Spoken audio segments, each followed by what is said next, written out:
Tamil Bible Study.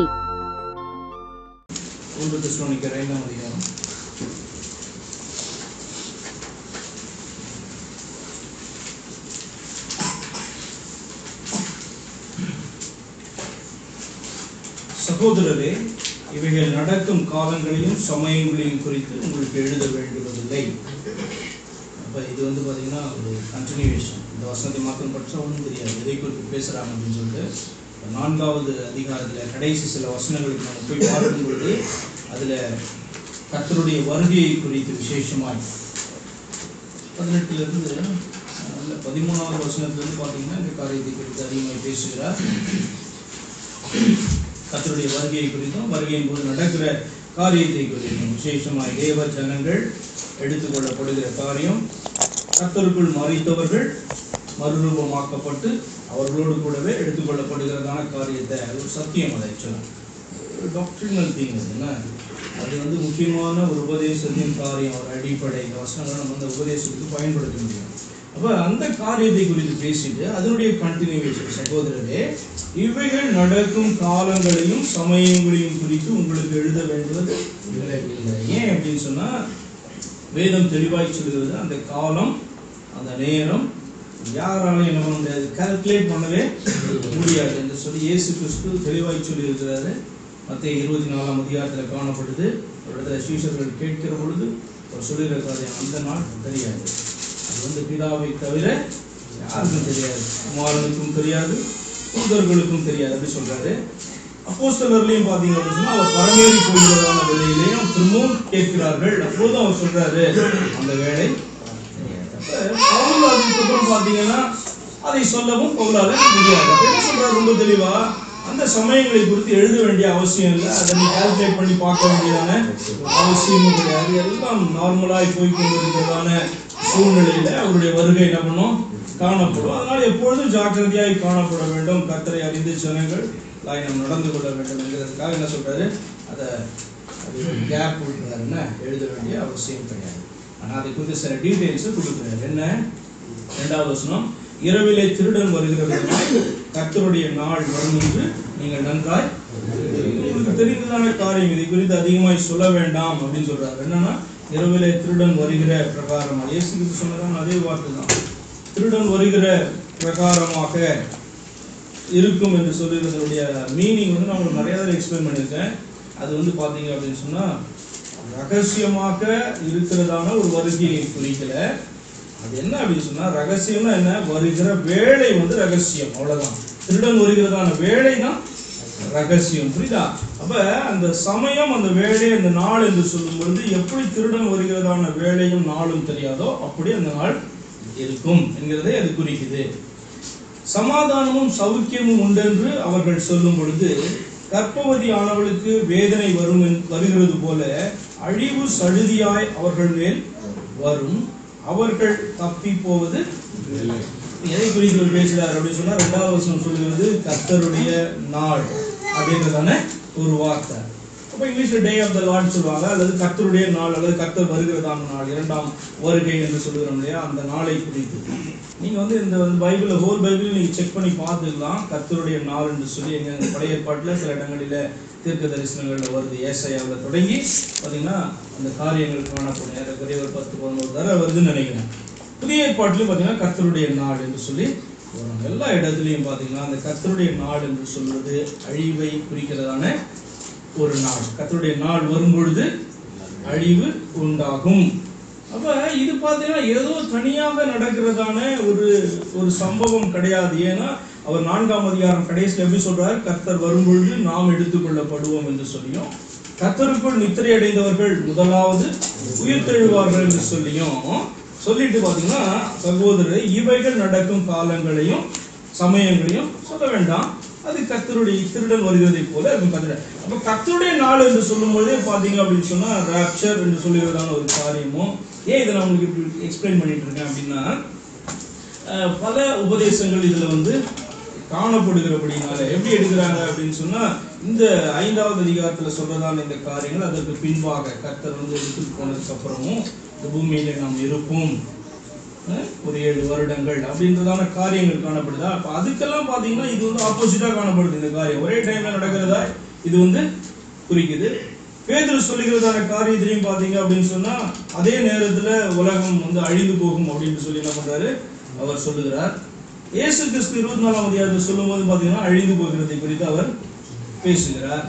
அப்ப இது வந்து வேற திரும்பவும் ஒரு நேரம் நடக்குமா அப்படின்னு சொன்னா, இந்த வசனங்களை வைத்து இதன் அடிப்படையில் பார்க்கும் பொழுது அட் அ டைம் நடக்கும். என்ன காரியங்கள் நம்ம எடுத்துக்கொள்ளப்படுகிறதும், கர்த்தருக்குள் நித்திரை அடைந்தவர்கள் உயிரோடு எழுந்திருப்பதும், அடுத்தது மற்றவர்கள் அழிக்கப்படுவதும் பாத்தீங்கன்னா அட் அ டைம் நடக்கிறதா இந்த வசனங்கள் என்ன பண்ணுது, குறிக்குது. அப்ப அவங்களுக்குலாம் ஜட்மெண்ட் தான். இப்ப ஜட்மெண்ட் ஆக்சுவலா கர்த்தர் வரும்போதே ஸ்டார்ட் ஆயிடுச்சு, அழிந்துடுறாங்க.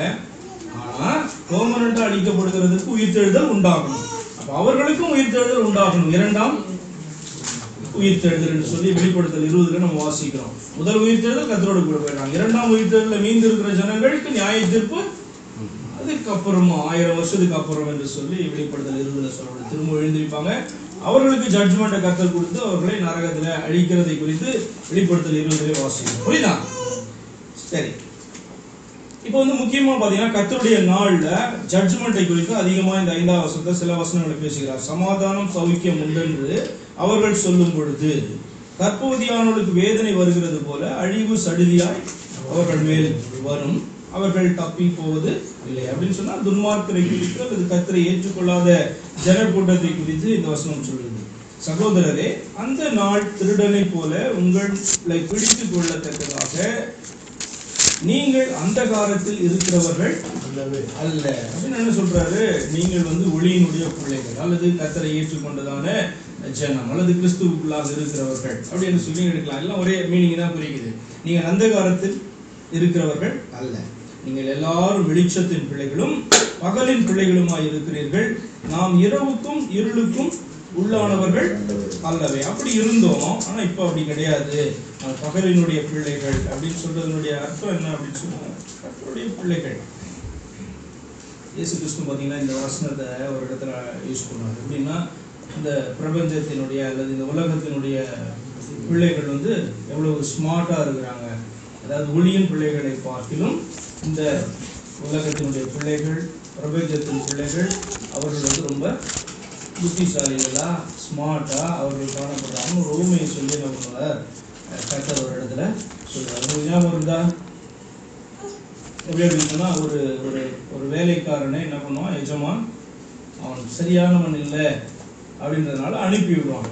அப்போ அவன் என்ன பண்ணுவான், போயிட்டு 50 குடம் எண்ணெய் வாங்கினவன்கிட்ட வாங்கி அதை வந்து என்ன பண்ணுவான், மாற்றி எழுதுவான். கம்மியாக நீ வாங்கினது போல எழுதுவான். அதே மாதிரி இன்னொரு தண்டியும் வாங்கி என்ன பண்ணுவான், கம்மியாக வாங்கினது போல எழுதுவான். அப்போ என்ன ஆகும், கடனை அவன் திருப்ப கொடுக்கறதை காட்டில் அவன் என்ன பண்ணுவான், கொஞ்சமாக கொடுத்துட்டு செட்டில் பண்ணுவான். அப்போ இவனை அதற்கு சூப்பர்வைசராக வச்சிருக்கிறான். இவன் என்ன பண்ணுறான், இவனே திருடனா இருக்கான். இவனை எஜமான் அனுப்பும் பொழுது அவன் என்ன பண்ணுறான், அவன் கடன் கொடுத்தவர்களுக்கெல்லாம் பார்த்தீங்கன்னா இவன் தான் நடுவில் இருக்கிறவன் இல்லையா, அவங்க எழுதுவான். அப்போ அதை சொல்லும்போது கர்த்தர் சொல்லுவாங்க, இப்படி வந்து பார்த்தீங்கன்னா அப்படின்னா இந்த உலகத்தினுடைய ஜனங்கள் புத்திசாலியாக இருக்கிறாங்க, பார்வைக்கு புத்திசாலியாக இருக்கிறாங்க, தேவ பிள்ளைகள் எப்படி இருக்கிறாங்க அப்படின்றத என்ன பண்ணுவாரு சொல்லுவாங்க. அப்போ இந்த இடத்துல பார்த்தீங்கன்னா இந்த பகலின் பிள்ளைகள் அப்படின்னு சொல்றது யாரை குறிக்குதுன்னா, கர்த்தருடைய பிள்ளைகளை அது குறிக்கிறது. ஆகையால் மற்றவர்கள் தூங்குகிறது போல நாம் தூங்காமல் விழித்துக் கொண்டு தெளிந்தவர்களாய் இருக்க கடவோம். மற்றவர்கள் தூங்குகிறது போல நாம் தூங்காமல் விழித்துக் கொண்டு தெளிந்தவர்களாய் இருக்க கடவோம். தூங்குகிறவர்கள் ராத்திரியிலே தூங்குவார்கள், வெறி கொள்ளுகிறவர்கள் ராத்திரியிலே வெறி கொள்வார்கள். பகலுக்குரியவர்களாகிய நாமோ தெளிந்தவர்களாயிருந்து விசுவாசம், அன்பு என்னும் மார்க்கவசத்தையும் ரட்சிப்பின் நம்பிக்கை என்னும் தலைசீராவையும் தரித்துக் கொண்டிருக்க. அப்போ இங்க நைட்ல தான் தூங்குவாங்க, நைட்ல தான் குடிப்பாங்க அப்படின்றதான அர்த்தம் கிடையாதுன்னா, இது வந்து என்ன சொல்றது, ஒரு பூமியாய் சொல்லப்படுகிறதான காரியம்.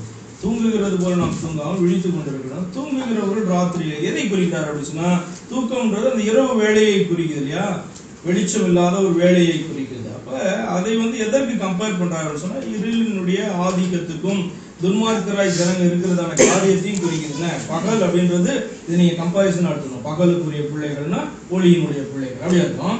இரவுக்குரியவர்கள்னா அவர்கள் இந்த கர்த்தரை ஏற்றுக்கொள்ளாது. ஃபிகரேட்டிவ் ஸ்பீச் அல்லது ஊமையாய் சொல்லப்படுகிறதான ஒரு காரியமா அதை பார்க்கணும். ஓகேவா?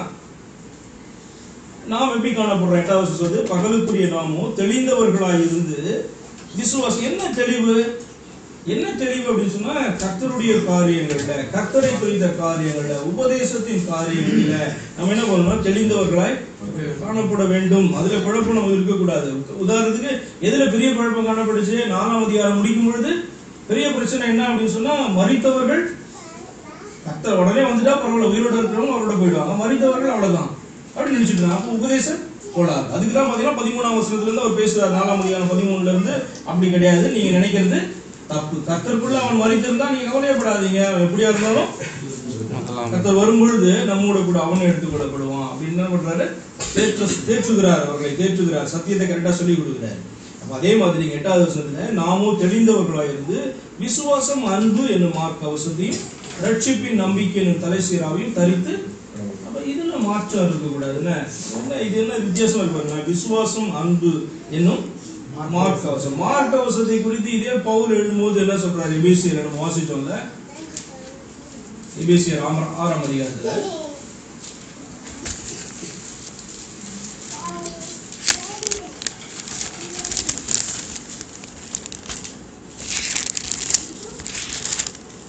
எபேசியர் 6ஆம் அதிகாரம் 13வது வசனத்துல, ஆகையால் 6வது வசனத்துல இருந்து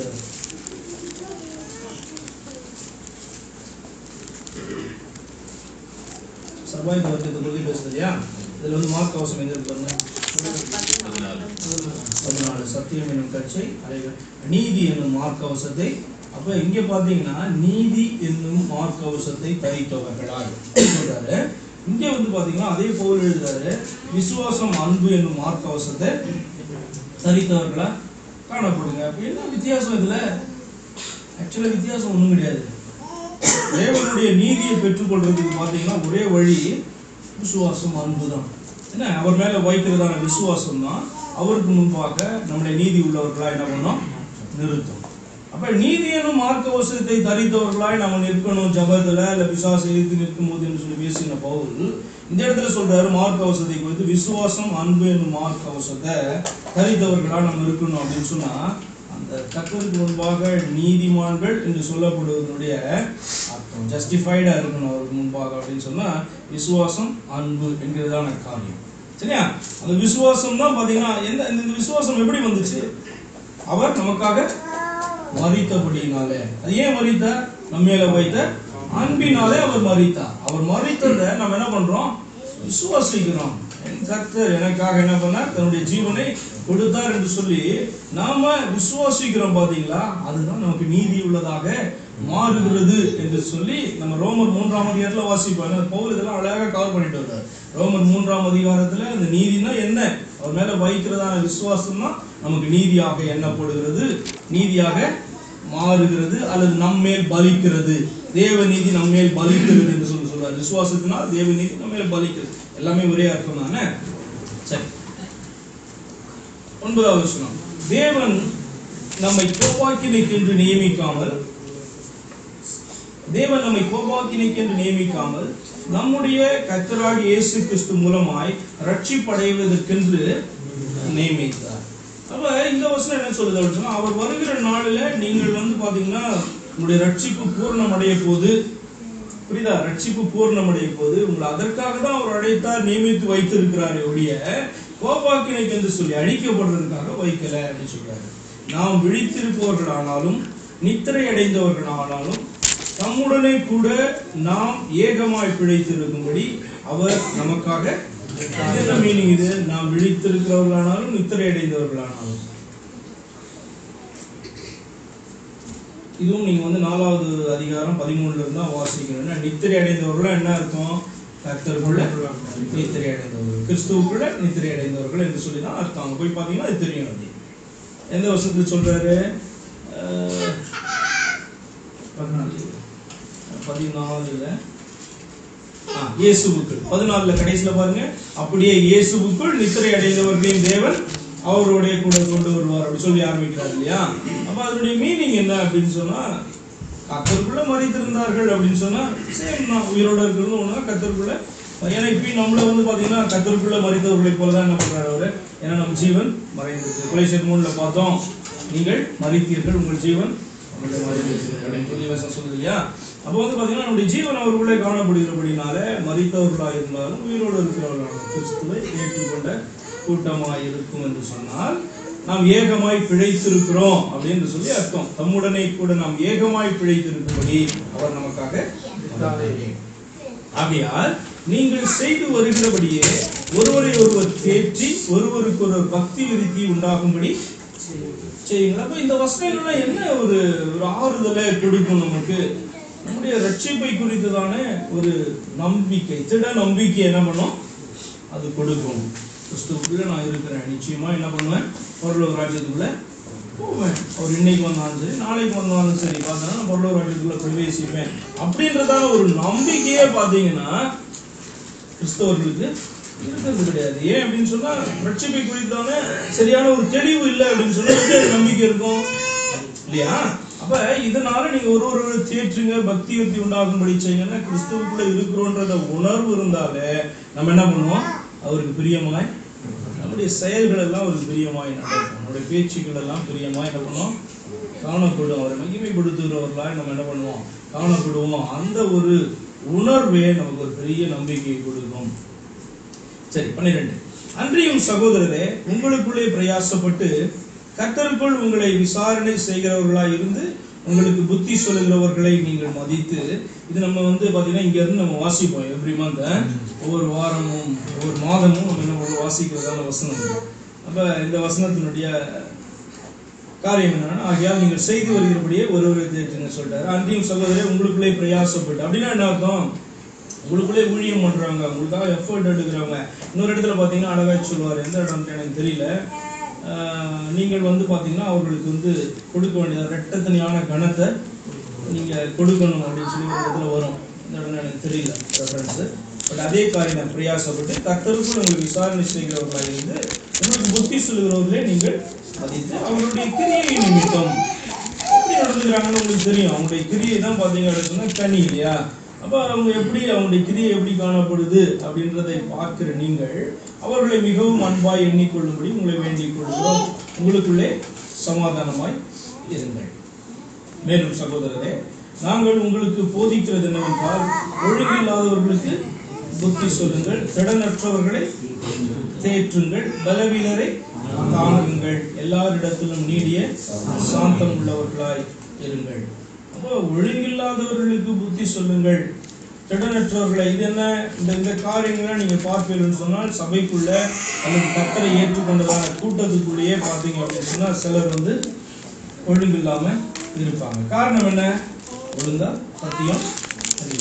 சத்தியத்தை குறித்த உணர்வு இருக்காது. அப்ப என்ன வந்து ஒழுங்கு இருக்காது, அதனுடைய நடத்தையில ஒழுங்கு இருக்காது. அவர்களுக்காக என்ன பண்ணணும்?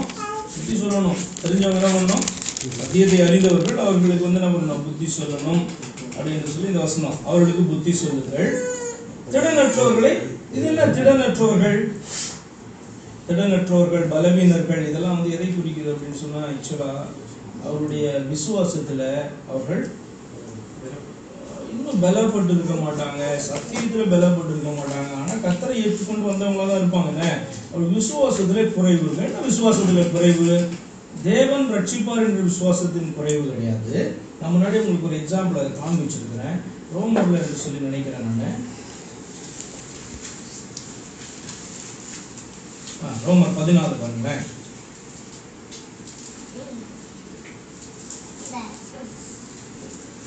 ரோமர் 14 முதல் வசனம். விசுவாசத்தில் பலவீனம் உள்ளவனை சேர்த்துக் கொள்ளுங்கள், ஆனாலும் அவனுடைய மன ஐயங்களை குற்றமாய் நிர்ணயிக்காமல். இது என்ன மீனிங்? இது என்ன விசுவாசத்துல பலவீனம்னா, இயேசு கிறிஸ்து மேல வைத்திருக்கிற அந்த விசுவாசத்துல காணப்படுற பலவீனமோ கம்மியோ குறைவோ. ஏன்னா அப்படி இருந்தா அவன் அவிசுவாசி. புரியுதா உங்களுக்கு? கர்த்தர் மேல ரட்சிப்புக்கு வைக்கிற விசுவாசத்துல குறைவு காணப்பட்டுச்சு இல்லைன்னா அவர் ஏற்றுக்கொள்ளாதவனா அவிசுவாசி. ஆனா விசுவாசிக்கிறவனிடத்திலேயே பாத்தீங்கன்னா நிறைய கேட்டகரிஸ். என்ன கேட்டகரிஸ்? எக்ஸாம்பிள் சொல்றாரு. உதாரணத்துக்கு ஒரு சத்தியத்தின் காரியத்தை வச்சுக்கலாம், அது வந்து சரியா புரிஞ்சுக்காம இருப்பான். ஒரு காரியத்தை ஒருவன் எந்த பதார்த்தையும் புசிக்கலாம் என்று நம்புகிறான், பலவீனனும் மரக்கறிகளை மாத்திரம் புசிக்கிறான். புசிக்கிறவன் புசியாது இருக்கிறவனை அற்பமாய் எண்ணாதிருப்பானாக, புசியாது இருக்கிறவனும் புசிக்கிறவனை குற்றவாளியாக தீர்க்காதிருப்பானாக. தேவன் அவனை ஏற்றுக்கொண்டாரே. மற்றொருவனுடைய வேலைக்காரனை குற்றவாளியாக தீர்க்கிறதுக்கு நீ யார்? ஒரு சத்தியத்தை எடுத்துக்கோங்களா, ஒரு காரியம் உங்களுக்கு வந்து ரொம்ப தெளிவா இருக்கும் அந்த காரியத்தில். என்ன, ஒருவேளை மற்றவனுக்கு இது வந்து பார்த்தீங்கன்னா ஒரு பெரிய விஷயமே கிடையாது, சாப்பிட்ற விஷயம். ஏன்னா இவர்கள் வந்து பார்த்தீங்கன்னா இந்த ஃபுட் டயட் இவங்களுக்கு வந்து பார்த்தீங்கன்னா பிரமாணத்தில் இவங்களுக்கு கொடுக்கப்பட்டு இதை தொடரலாம், இதை தொடரக்கூடாது, இதை சாப்பிடலாம், இதை சாப்பிடக்கூடாது. ஆனால் கிறிஸ்துவுக்குள்ள வந்த பிறகு கர்த்தர் என்ன பண்ணாங்க, எல்லாத்தையும் இவர்கள் சாப்பிடுவதற்கு அவர்களுக்கு ஒரு சுதந்திரத்தை ஆண்டவர் கொடுத்தாங்க. இன்னும் பார்த்தீங்க அப்படின்னு சொன்னா சிலருக்கு வந்து இதை வந்து சாப்பிடக்கூடாது, ஏன்னா அதற்கு முன்பாக அசுத்தமான மிருகமா அது அவனுக்கு காணப்பட்டிருக்கும், இப்ப அதை சாப்பிடக்கூடாது அப்படின்னு சொல்லிட்டு என்ன பண்ணான், அந்த புதிதான அந்த சுதந்திரத்தை ஏற்றுக்கொள்ளாதவனாய் அவன் காணப்படுவான். அப்ப இது குறித்து வேதம் சொல்ல மன ஐயம், அவன் அவிசுவாசி என்று வேதம் சொல்லல, மன ஐயம், ஒரு சின்ன சந்தேகம், இது சாப்பிட்டா என்ன ஆகும், இது சாப்பிட்டா என்ன ஆகும் அப்படின்னு சொல்லிட்டு ஒரு பயம்.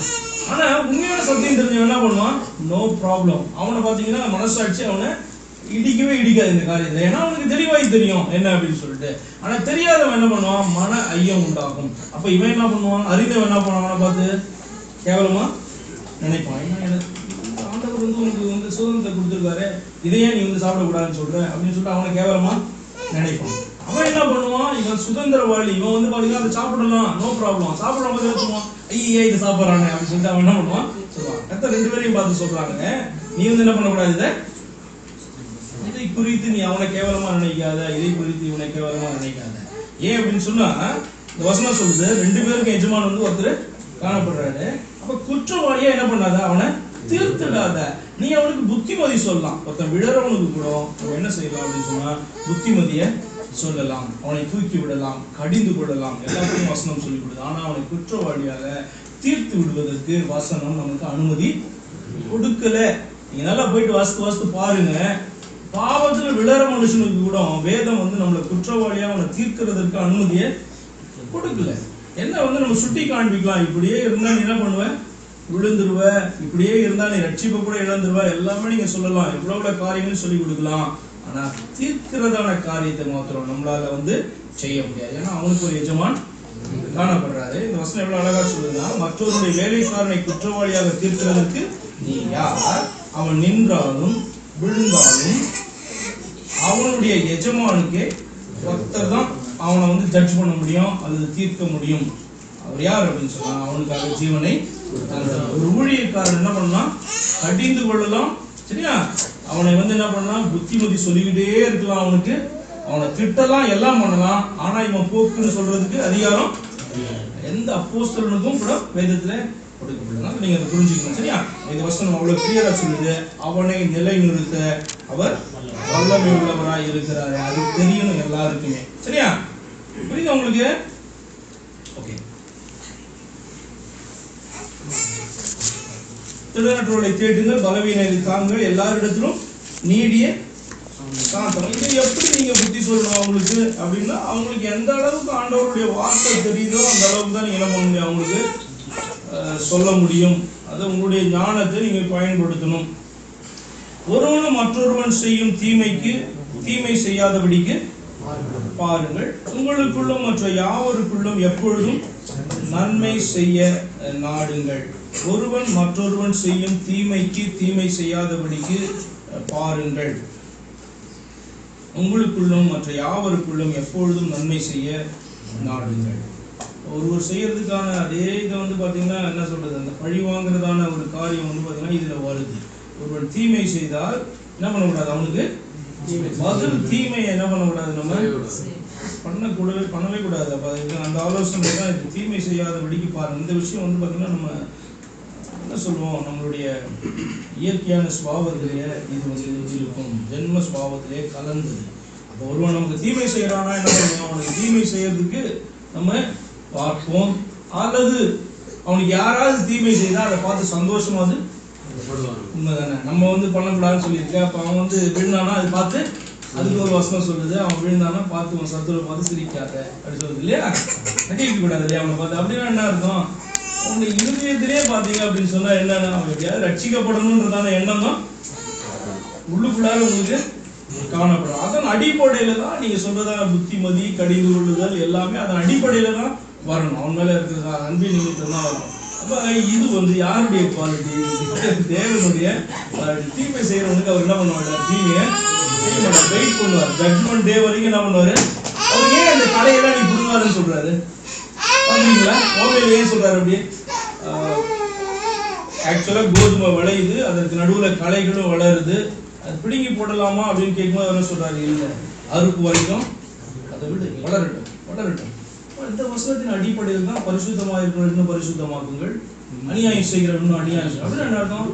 அநியாயம் செய்கிறவன் அப்படின்னு சொன்னா அவன் தேவனுடைய பிள்ளையா ஆரம்பத்துல இருந்தே இல்லை என்று சொல்லி அர்த்தம். புரியுதா உங்களுக்கு? அப்ப அந்த ஊமைகள் எல்லாம் நீங்க சேர்த்து பாத்தீங்கன்னா அழகாய் புரியும். இந்த உலகம் அதுல வந்து பாத்தீங்கன்னா அவர் விதைத்ததான காரியங்கள், பிசாசு விதைக்கிறதான காரியங்கள் கலையாக வரும். பிடிக்கப்படலாமான்னா வேணாம், வெயிட் பண்ணு தான் சொல்றாரு இல்லையா?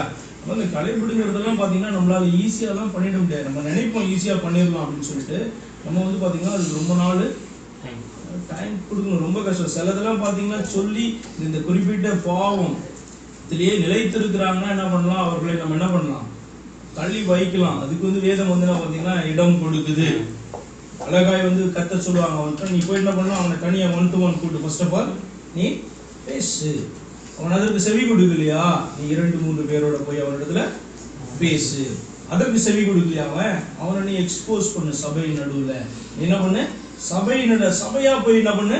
பேசு. அதுக்கும் அவன் வந்து செவி கொடுக்கல அப்படின்னு சொன்னா வேதம் சொல்லுது, அவன் உனக்கு அஞ்ஞானியை போல.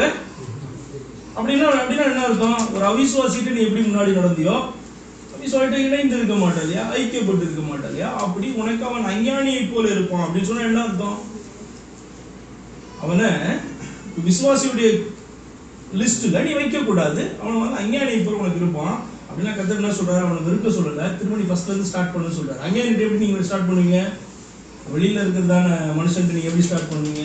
அவன்கிட்ட போய் புதுசா நீங்க கர்த்தரை சொல்லி அவனை கொண்டு வர்றதுக்கு எவ்வளவு பிரயாசப்படுவீங்க, கற்ப வேதனை படுவீங்கல்ல, அதுதான் சுவிசேஷம். அப்ப அப்படி கொண்டு வர பாப்பீங்க இல்லையா? இப்ப நீங்க வந்து பாத்தீங்கன்னா விசுவாசியா இருக்கிறவன் நினைச்சிட்டு இருக்கிறவன் இப்படி இருக்கிறான் அப்படின்னா கர்த்தர் என்ன பண்றாங்க? இந்த 3 ஸ்டெப்புக்கு அப்புறம் அஞ்ஞானி அப்படின்னு சொல்றாங்க. அதற்கப்புறம் வந்து பாத்தீங்கன்னா அஞ்ஞானிட்ட நீ எப்படி முதல்ல இருந்து ஆரம்பிப்பியோ அப்படி ஆரம்பிச்சு அவனை கர்த்தருக்குள்ள கொண்டு வர்றதுக்கு பாரு. இவ்வளவுதான் நம்ம செய்ய முடியும் ஊழியத்துல, சரியா? அதற்கு மேல நம்மளால என்ன பண்ண முடியாது, யாரையுமே குற்றவாளியாக தீர்க்க நம்மளால முடியாது. ஏன்னா ரொம்ப ரிஸ்க் அது. நம்ம அந்த வேலையில இறங்கணும் அப்படின்னு சொன்னா ரொம்ப ரிஸ்காய் காணப்படும். அதனாலதான் சில காரியங்கள் நீங்க பாத்தீங்கன்னா அப்படியே ஜபத்துல காத்து இருக்க வேண்டியது இருக்கும். தெரியும், நல்லா தெரியும் இவங்க வந்து வேற ஏதோ இதுல இருக்காங்க, வேற காரியம் கிரியை செய்துட்டு இருக்கு அப்படின்னா கூட பாத்தீங்கன்னா நம்மளால அவசரப்பட்டு ஒரு காரியத்தை சொல்லவோ அவர்களை தீர்த்து விடுவதோ மிகவும் கடினமான ஒரு காரியம். ஜபத்துல அந்த காரியத்தை என்ன பண்ணணும்? வைக்கணும். இந்த ஸ்டெப்ஸ் நீங்க ஃபாலோ பண்ணுங்க. புத்தி சொல்லுங்க தனியா, 2-3 பேரோட போய் புத்தி சொல்லுங்க. கேட்கலையா? திரும்ப அதுலயே தான் நிக்கிறாங்களா? சபைக்கு தெரியப்படுது. எக்ஸ்போஸ் பண்ணுங்க அப்படின்றாங்க. அவங்கள எக்ஸ்போஸ் பண்ணுங்க. சபை வந்து என்ன பண்ணும்? சொல்லி கொடுக்கும். அப்படியும் கேட்கலையா? சபைக்கு வந்து வார்த்தை சொல்லுகிறது, அவன் உனக்கு அஞ்ஞானியை போல இருக்க கடவன் அப்படின்னு சொன்னா அவன் வந்து பாத்தீங்கன்னா வெளியில இருக்க ஒரு மனுஷனை போல இருப்பான். வெளியில இருக்க மனுஷன் எப்படி ஆரம்பிப்பேன்? அப்படி அதுக்கப்புறம் ஆரம்பிக்கணும்னு அர்த்தம். 0ல இருந்து ஆரம்பிக்கணும். சரி, தீமைக்கு தீமை செய்யாதபடிக்கு பாருங்கள். அப்ப இது தேவனுடைய சுபாவம், மனுஷனுடைய சுபாவமே இது அல்ல. இந்த தீமைக்கு தீமை செய்யறதுக்கு நம்ம இறங்கினோம் அப்படின்னு சொன்னா என்ன ஆகும் அப்படின்னா நம்ம வந்து பழி வாங்கறதுக்கு ட்ரை பண்ணுவோம். அல்லது யாராவது பழி வாங்கினா நம்ம என்ன பண்ணுவோம்? சந்தோஷப்படுவோம். அதுக்கு பதிலாக என்ன பண்ணோம்? இந்த காரியத்தை தீமைக்கு தீமை செய்யாதபடிக்கு எப்படி நன்மை செய்யலாம் அப்படின்றது. இந்த நன்மை என்ன செய்ய முடியும்? சில காரியங்களை ஒன்லி ஜபம் தான் நீங்க பண்ண முடியும். இதெல்லாம் பண்ணி முடிச்சிருப்பீங்க. அப்புறம் என்ன பண்ணலாம்? ஜபம் தான் பண்ணணும். நம்ம வந்து அவரை காட்டிலும் ரொம்ப வந்து ஒருவனை நேசிக்க முடியாது. அவருடைய கரத்திலே ஒப்பு கொடுத்து ஆண்டவர் என்ன பண்ணுங்க? காரியங்களை செய்யுங்க என்று சொல்லி ஆண்டவரிடத்துல கேட்கலாம். திருந்தா அது ஜென்மமா இருக்குதுன்னா என்ன பண்ணலாம்? அதை செய்யலாம். புரியுதா? ஏன் அப்படின்னா இந்த பழிக்கு பழி வாங்கும் பொழுது கர்த்தர் சொல்றாங்க, நீ அந்த காரியத்தை செய்ய தொடங்கினா நான் என்ன மாட்டேன்? செய்ய மாட்டேன். நான் கணக்கு கேட்க மாட்டேன். ஏன்னா அவருடைய வேலையை எடுத்துட்டு நம்ம பார்க்க தொடங்கிடுறோம் இல்லையா? அப்ப என்ன பண்ண மாட்டாரு? அவரு அந்த கோபாக்கினிய தள்ளி போடுவார். புரியுதா? அப்ப தேவன்கிட்ட விட்டீங்கன்னா அவர் கரெக்டா என்னென்ன காரியங்களை செய்யணுமோ செய்து அவனை கொண்டு வர்றதுனா கொண்டு வருவாரு. இல்ல இது வந்து அவருக்கு தான் தெரியும் இல்லையா? அந்த பாயிண்ட் தான் நம்ம போறதே ரொம்ப கஷ்டம். குற்றவாளியாக தீர்த்து விடுறது ரொம்ப கடினம். அப்போ அவர்கிட்ட கொடுத்துட்டா அவர் கரெக்டா என்ன பண்ணுவாங்க? காரியத்தை ஹேண்டில் பண்ணுவார். ஏன்னா நம்மளுடைய ஞானத்துக்கு இந்த வசனங்கள் சொல்லுகிறபடி தான் நம்ம என்ன பண்ண முடியும், ஒருவனை ட்ரீட் பண்ண முடியும். அப்போ இந்த காரியத்தில் நீங்கள் ஜாக்கிரதையாக காணப்படணும். உங்களுக்குள்ளும் மற்ற யாவருக்குள்ளும் எப்பொழுதும் நன்மை செய்ய நாடுங்க. அப்படின்னா உங்க விசுவாசிகளுக்குள்ள மாத்திரமல்ல, உங்களுக்குள்ளும் மற்ற யாவருக்குள்ளும் வெளியில இருக்கிறதான ஜனங்களுக்குள்ளும் நன்மை செய்ய நாடுங்க. எப்பொழுதும் சந்தோஷமாயிருங்கள். சந்தோஷம் உள்ளுக்குள்ளார அவர் கொடுத்திருக்கிறார். அது வந்து பாத்தீங்கன்னா எப்பொழுதும் சந்தோஷத்தை குறித்து நான் உங்களுக்கு சொன்னேன்ல, இந்த ஜாய் என்ற காரியம். சந்தோஷம்னா என்னது? இன்னொரு காரியம் என்ன? ஆவியின் கனியில வரும் இல்லையா, சந்தோஷம். அப்ப இந்த சந்தோஷம் அப்படின்னு சொல்றதான காரியம் வந்து எக்ஸ்டர்னல் ஃபேக்டர்ஸ்னால வர்றது கிடையாது. திடீர்னு பார்த்தீங்கன்னா நமக்கு வந்து ஒரு பெரிய இம்ப்ளிமெண்ட் கிடைச்சுன்னா உண்டாக்குறது அதுக்கு பேர் சந்தோஷம் கிடையாது. என்ன அந்த சந்தோஷம் அப்படின்ற போல தெரியும், ஆனால் சந்தோஷம்ன்றது கிடையாது.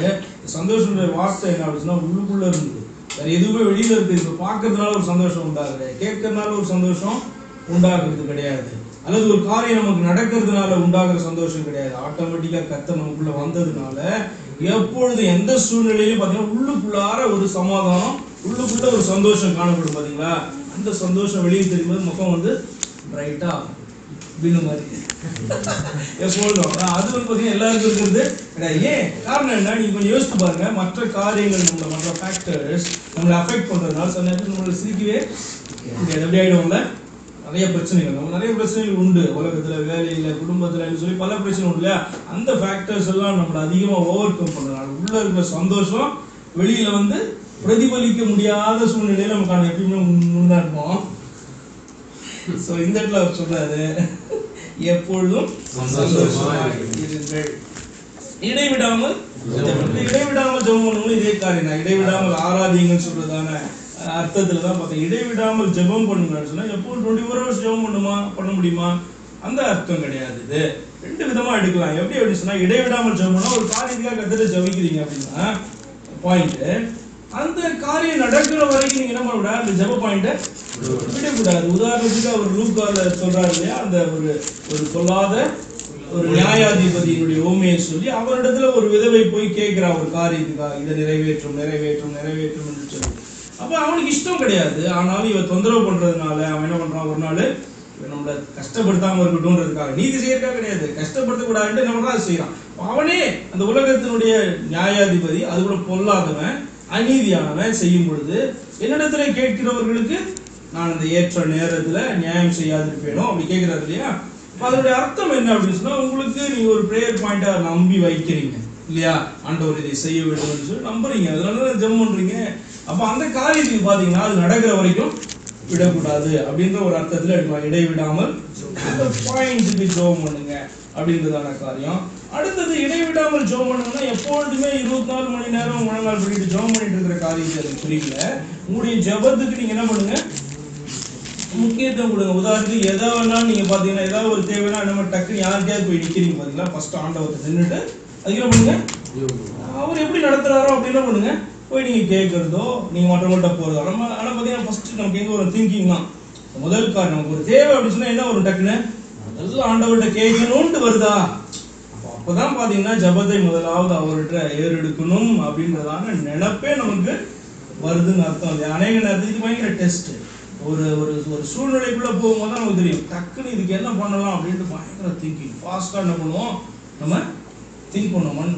மனுஷனுடைய அந்த மைண்ட் பார்த்தீங்கன்னா அவ்வளோ குயிக்காக என்ன பண்ணுவோம், சரி வேலைகள்லாம் செய்யறீங்களா, வேலையில் ஏதோ ஒரு பிரச்சனை எவ்வளோ குயிக்காக வந்து என்ன பண்ணுவீங்க, அனலைஸ் பண்ணிப்பா, இதை செய்யலாமா அது செய்யலாமா, இதை பண்ணலாமா இதை தொடலாமா அதை தொடலாமா, எப்படி சால்வ் பண்ணலாம் அப்படி போது இல்லை அவ்வளோ குயிக்காக. அப்போ அதில் வந்து ஆண்டவர் இருக்காரா ஃபர்ஸ்ட் டக்குன்னு இதை சால்வ் பண்ணுறதுக்கு ஆண்டவருடைய உதவி நீங்கள் ஃபர்ஸ்ட் பார்க்குறீங்களா. அப்போ உங்களுக்கு ப்ரிஃபரன்ஸ் வந்து அவருக்கு அது சின்ன சின்ன காரியங்கள் கூட, சிம்பிள் காரியத்துக்கு கூட பார்த்தீங்கன்னா ஆண்டவருக்கு ப்ரிஃபரன்ஸ் நம்ம என்ன பண்ணோம், அந்த கொடுக்கல அந்த இடத்துல அர்த்தம். ஏன்னா ஒரு பெரியவரா டக்குன்னு நமக்கு தெரிஞ்சாருன்னா உடனே அவருக்கு தான் சொல்லியிருப்போம், ஆண்டவரே இதை சால்வ் பண்ண உதவி செய்யும் சொல்லிட்டு நம்ம மற்ற காரியங்கள் என்ன பண்ணுவோம், யோசிப்போம். புரியுதா நான் சொல்றது உங்களுக்கு? இதுல வந்து நம்ம என்ன பண்ணணும், வளரணும். இது எப்படி வளர்றது, நம்ம ஆட்டிடியூட் சேஞ்ச் ஆகணும். அவர் பெரியவர், அவர் என்னோட கூட நடத்த, இப்ப நம்ம பாடணும்ல, நடப்பதெல்லாம் எல்லாம் பாத்தீங்கன்னா நன்மைக்காய் நடந்தது என்று சொல்லி நம்ம என்ன பண்ணணும், அந்த சத்தியத்தை அறிந்து கொள்ளணும். அப்ப நம்முடைய வாழ்க்கையில் நடக்கிறதெல்லாம் நன்மைக்கு, அவருடைய சித்தத்தின்படி நடக்குதா அப்படி சொன்னா கிடையாது. எல்லாமே அவருடைய சித்தத்தின்படி நடக்கிறது கிடையாது. ஏன் அப்படின்னு சொன்னா நம்ம வாழ்க்கையில நடக்கிறதுக்கு பல காரணங்கள் இருக்கும். நேற்று நம்ம செய்ததான ஒரு காரியத்தின் விளைவாக இன்னைக்கு ஒரு காரியம் நமக்கு நடந்திருக்கும். புரியுதா?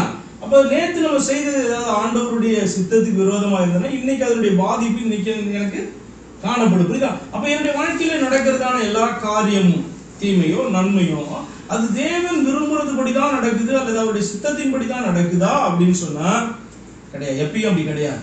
ஒன்று இல்லாம இருக்கலாம். ஆனா நடக்கிறதெல்லாம் நன்மைக்கு அப்படின்னு சொல்றது வந்து சத்தியம். ஏன் அப்படின்னு சொன்னா அவர் மேல அன்பு வைத்து அழைக்கப்பட்ட நமக்கு என்னதான் நடந்தாலும் கட்ட என்ன பண்ணுவாங்க, அது நன்மையா மாற்றுவாங்க. அதுதான் நம்முடைய விசுவாசமாய் காணும். தீமையான ஒரு காரியமாய் மாறி இருந்தாலும் இன்னைக்கு அது என்ன பண்ணுவாங்க, நாளைக்கு நன்மையாக இந்த தீமை நன்மைக்கு இதுவாய் காணப்படும் பின்னாடி நீங்க போய் பார்க்கும் பொழுது. புரியுதா உங்களுக்கு? யோசேப்பினுடைய எக்ஸாம்பிள் நீங்க என்ன பண்ணலாம், அதுக்கு எடுத்து வைத்துக் கொள்ளலாம். அப்பதான் நம்ம அந்த பாட்டை பாட முடியும். நடப்பதெல்லாம் இல்லைன்னா நம்முடைய வாழ்க்கையில் நடக்கிறது எல்லாத்தையுமே வந்து பாத்தீங்கன்னா எப்படி நன்மை நீங்க பாப்பீங்க? தேவனுடைய சித்தத்தின்படி நடக்கிற காரியங்கள் அதுல உண்டு, அல்லது தேவனுடைய சித்தத்தின்படி நடக்காது. ஏன்? இதுல வந்து ஃப்ரீ வில் என்றதான முக்கியமான ஒரு காரியம் வருது, நம்முடைய சுதந்திரம் அப்படின்றது. அதுல அவர் தலையிடுவார் என்று சொன்னால் எல்லாமே நன்மைக்கு ஏதோ இப்பயே நடத்தி முடிச்சுடுவார், அப்படிதானே?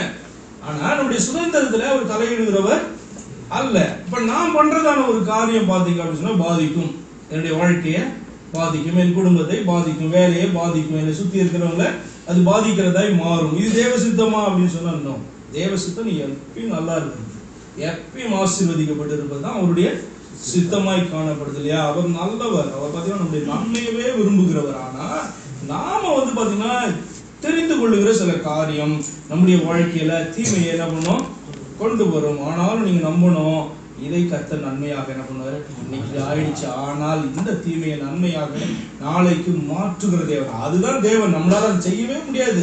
யோசேப்பினுடைய வாழ்க்கையில் நடந்ததெல்லாம் நன்மைக்கா மாற்ற முடியுமா? அவருக்கு தெரியும் யோசேப்பு எங்க போய் நிக்க போறான். அப்ப என்னதான் யாரெல்லாம் அவனுக்கு விரோதமாய் வந்து கிரியைகளை நடப்பித்தாலும் அதையெல்லாம் கூட ஆண்டவர் என்ன பண்ணாரு, ஒரு நன்மைக்கு எதுவாய் மாற்றி அவனை என்ன பண்ணாரு, வெளியில கொண்டு வந்து நிறுத்தினார். நம்ம வாழ்க்கையிலும் சில தீமைகள் நடந்தா கூட, நம்ம தவறி விழுந்து தீமைகள் நடந்தா கூட இது நம்பணும், அழைக்கப்பட்ட நான் எனக்கு இது நன்மையாக மாறும். அதை அவரால் மட்டும்தான் மாற்ற முடியும், நம்மளால மாற்றவே முடியாது. எவ்வளவுதான் பிளான் பண்ணாலும் நம்மளால என்ன பண்ண முடியாது, அதை மாற்ற முடியாது. ஆனால் அவர் என்ன பண்ணுவாரு, நன்மையாக மாற்றுகிற தேவன். அதனாலதான் பாத்தீங்கன்னா அடுத்த வருஷம் சொல்லுது எல்லாவற்றிலையும் ஸ்தோத்திரம். அப்ப எல்லாவற்றிலையும் எப்படி ஸ்தோத்திரம் பண்ண முடியும்? நமக்கு பிரியமில்லாத ஒரு காரியம் நடக்கும்போது கூட ஸ்தோத்திரம் பண்ண முடியுமா என்ன நம்மளால? அவருடைய அர்த்தம் வந்து இதுதான். இன்னைக்கு பாடலை வைத்துதான் அது நடக்கிறதெல்லாம் நன்மைக்கே, நடந்ததெல்லாம் நன்மைக்கே, நடப்பதெல்லாம் நன்மைக்கு அப்படின்னா நடக்கிறது அது நன்மையா கூட இருக்காது. ஆனாலும் ஸ்தோத்திரம் பண்ணு. ஏன் அப்படின்னு சொன்னா இது நன்மையாக மாற்றுகிற தேவன் எனக்கு உண்டு. அப்படி செய்வதே கிறிஸ்து இயேசுக்குள் உங்களை குறித்து தேவனுடைய, நீ அதற்காக ஆடி போயிட வேண்டாம். உங்களுடைய தேவனுடைய சித்தம் என்ன அப்படின்னு சொன்னா, இப்படி நடந்துருச்சு பரவாயில்ல, அதுக்காக என்ன பண்ணு, ஆண்டவரை மாற்ற வல்லவர் அவர் ஸ்தோத்திரி. அது வந்து தேவனுடைய சித்தம், ஸ்தோத்திரிக்கிறது தேவனுடைய சித்தம். இது நன்மைக்காக மாறும் என்று சொல்லி நினைப்பது தேவனுடைய சித்தமாய் காணப்படுது. அந்த இது பாயிண்ட் முக்கியமா வரணும்னா ரோமர் 8:28 நினைக்கிறேன். அழைத்தவர் என்ன பண்றாரு, உண்மை உள்ளவர் இல்ல, அன்றியும் அவருடைய தீர்மானத்தின் அழைக்கப்பட்டவர்களாய் அவரிடத்தில் அன்பு கூறுவர்கள் சகலமும் எல்லாமே வாழ்க்கையில் எது நடந்தாலும் நன்மைக்கு எதுவாக காணப்படுது அப்படின்னு சொல்லிட்டு அந்த வசனம் சொல்கிறது. ஆவியை அவித்து போடாது. இந்த வசனத்தினுடைய அர்த்தம் அது. ஆவியை அவித்து போட முடியுமா? அவ்வளவு பெரியவர் அவரு, அவரை குறித்து நம்ம பல காரியங்களை பார்த்துருக்கோம். அவர் நமக்குள்ள பாத்தீங்க அப்படின்னு சொன்னா காணப்படும் பொழுது அந்த ஆவியை, தேவ ஆவியை நம்மளால அவித்து போட முடியுமா அப்படின்னு சொன்னா இதனுடைய அர்த்தம் என்ன அப்படின்னு சொன்னா, இப்ப நான் சொன்னதை போல நம்முடைய சுதந்திரத்துல அவர் தலையிட விரும்புகிற தேவனே அல்ல. உன்னுடைய சாய்ஸ் அவர் எதிர்பார்க்கிறார். நீ கீழ்ப்படியணும்னு எதிர்பார்க்கிறார். அப்ப நீ உன்னை கீழ்ப்படிய வைக்கிறதான வேலை என்ன பண்ண மாட்டார் அவரு, அந்த நேரத்திலே அதை பண்ண மாட்டார். வேற சம்பவங்கள் மூலமா என்ன பண்ண வைப்பார், அது வந்து டைம் எடுக்கும். இந்த ஆவியை அவித்து போடாதுன்னா அவர் நமக்கு ஒரு உணர்வை கொடுக்குறாருல, இப்படி போ, இப்படி நட, இப்படி பேசு, இப்படி கீழ்ப்படி இந்த நட சொல்றாருல, அதுக்கு நம்ம கீழ்ப்படியாம இருந்ததுனால என்ன பண்றோம், ஆவியை அவித்து போடுகிறோம் என்று சொல்லி அர்த்தம். இதை நீங்க புரிஞ்சுக்கணும்னா எப்படி புரிஞ்சுக்கணும்னா, உலகத்துல இருக்கிறவனை காட்டும் நமக்குள்ள இருக்கிறவரு பெரியவர். அதே நேரத்துல அவரை வந்து பாத்தீங்கன்னா செயல்பட விடாம நம்ம என்ன பண்றோம், அவர் நம்ம கட்டி போடுறதோ இது பண்றதோலாம் கிடையாது, அவருக்கு பர்மிஷன் கொடுக்கறதெல்லாம் கிடையாது. பாயிண்ட் என்ன அப்படின்னு சொன்னா, அவர் நம்முடைய சுதந்திரத்திலே தலையிடுகிற தேவன் இல்ல. இப்ப நமக்குள்ளேயே வாசம் பண்ணாலும் நம்முடைய சுதந்திரம் ஒன்று இருக்கு பாத்தீங்களா, என்னுடைய சாய்ஸ்ல என்ன பண்ண மாட்டார், அவரு தலையிட மாட்டார். என்னுடைய சாய்ஸ்ல தலையிடுறதுனால ஆதி ஆரம்பத்துல விழுந்ததான காரியமே என்ன பண்ணிருக்காது, நடந்து இருக்காது. அவர் வந்து சுதந்திரத்தை கொடுத்தபடினால்தான் என்ன பண்ண, போய் பாவம் செய்யறதுக்கு சுதந்திரத்தை கொடுத்திருக்கிறாருன்னா பாத்துக்கோங்க. அப்படித்தானே அது வசனம். போயிட்டு பாத்தீங்கன்னா ஜீவ விருட்சத்தை வைக்கிறாரு, நன்மை தீமை அறியத்தக்க கனியை வைத்து என்ன பண்றாரு, பாவத்தை வைக்கல. அது ரெண்டுமே பாவம் கிடையாது, சரியா? ஒன்னு ஜீவன், இன்னொன்னு வந்து நன்மை தீமை அறியத்தக்க கனி. ஏன் அது பாவமாச்சு? ஆண்டவர் செய்ய வேணான்னு ஒரு கட்டளையை நடுவுல வைக்கிற அப்படின்னால அதை நம்ம சாப்பிட்டா அவங்களுக்கு பாவமா அது மாறினது இல்லையா? ஆண்டவருடைய கட்டளை நடுவுல வரும்பொழுது ஆண்டவர் கட்டளை எடுத்துட்டாருன்னா அவங்க என்ன பண்ணலாம், ரெண்டுமே சாப்பிட்டு இருந்திருக்கலாம், ஒரு பிரச்சனை இல்லை. ஆண்டவர் கட்டளையை வைக்கும் போது ஃபர்பிடன், அது விளக்கும் பொழுது, அதை நம்ம செய்யும் பொழுது அது பாவமா அது மாறிடுது. இது யார் கொடுத்தாரு? அவர் தான் அவங்களுக்குள்ள கொடுத்தாரு. இது யாருடைய சுபாவம்? அவருடைய சுபாவம். அவருடைய சுபாவம் என்ன சுபாவம்? Free will, choice. அவர் செய்ய நினைக்கிறது அவர் செய்வார், யாருமே அவரை தடை பண்ண முடியாது அப்படின்ற சுபாவம் அவருக்குரியது. அதை என்ன பண்ணாரு, மனுஷன் ஆகிய ஆதாமுக்கு அவர் கொடுத்தார். அந்த சுபாவத்துல இப்பயும் பாத்தீங்கன்னா கர்த்தர் ஆண்டவர் தலையிடுவார் அப்படின்னா தலையிட மாட்டார். இன்னைக்கும் பாத்தீங்க அப்படின்னு சொன்னா, நீங்க பாவம் செய்யறதுன்னா செய்யலாம், நீங்க வந்து நல்ல பிள்ளையா இருக்குன்னா இருக்கலாம், அந்த சுதந்திரத்துல ஆண்டவர் தலையிடவே மாட்டார். அப்போ ஒன்னொன்னுக்கு கான்சிக்வன்சஸ் தான் உங்களுக்கு அடுத்தது கிடைக்கும். பாவத்திலே இருக்கும் அப்படின்னு சொன்னா, அதனாலதான் பாத்தீங்கன்னா பவுல் பேசுவது சரியாவே அவர்கள் என்ன பண்ணல, புரிந்து கொள்ளல. பவுல் வந்து பாத்தீங்கன்னா ஒரு இடத்துல கேட்கிறாரு, எந்த இடத்துல சொல்லிட்டு எனக்கு வசனத்துல இல்லை, நாங்க ப்ரீச் பண்றதை நீங்க சரியாவே புரிஞ்சிக்க மாட்டேங்கிறீங்களே, பாவம் செய்யலாம்னா நாங்க சொல்றோம் கிடையாது அப்படின்னு என்ன பண்றாரு அவரு சொல்றாரு. அப்ப அவருடைய டீச்சிங் பாவம் பண்ணலாம், பாவத்தில் நிலைத்து இருக்கலாம் என்பது டீச்சிங் கிடையாது. ஆனா என்ன பண்றாங்க, அதை தவறாக புரிந்து கொண்டு அவர்கள் சொல்றாங்க அப்படின்னு சொல்லி என்ன பண்றாரு, அவர் சொல்றாரு. எந்த இடத்துல எனக்கு வசனம் ஞாபகம் இல்லை, ஆக்சுவலா கலாத்தியா ரோமர்லையா இங்க இல்ல, ரோமர் 6 கிடையாது, ஒரு இடத்துல ஒரு ரொம்ப அழகா வசனம்.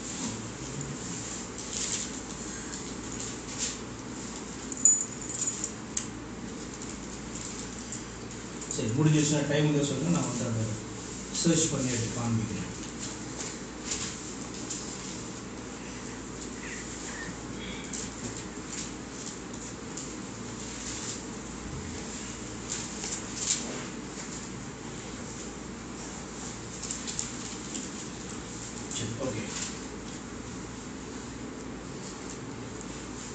அடுத்தது, தீர்க்க தரிசனங்களை அற்பமாய் எண்ணாதீர்கள்.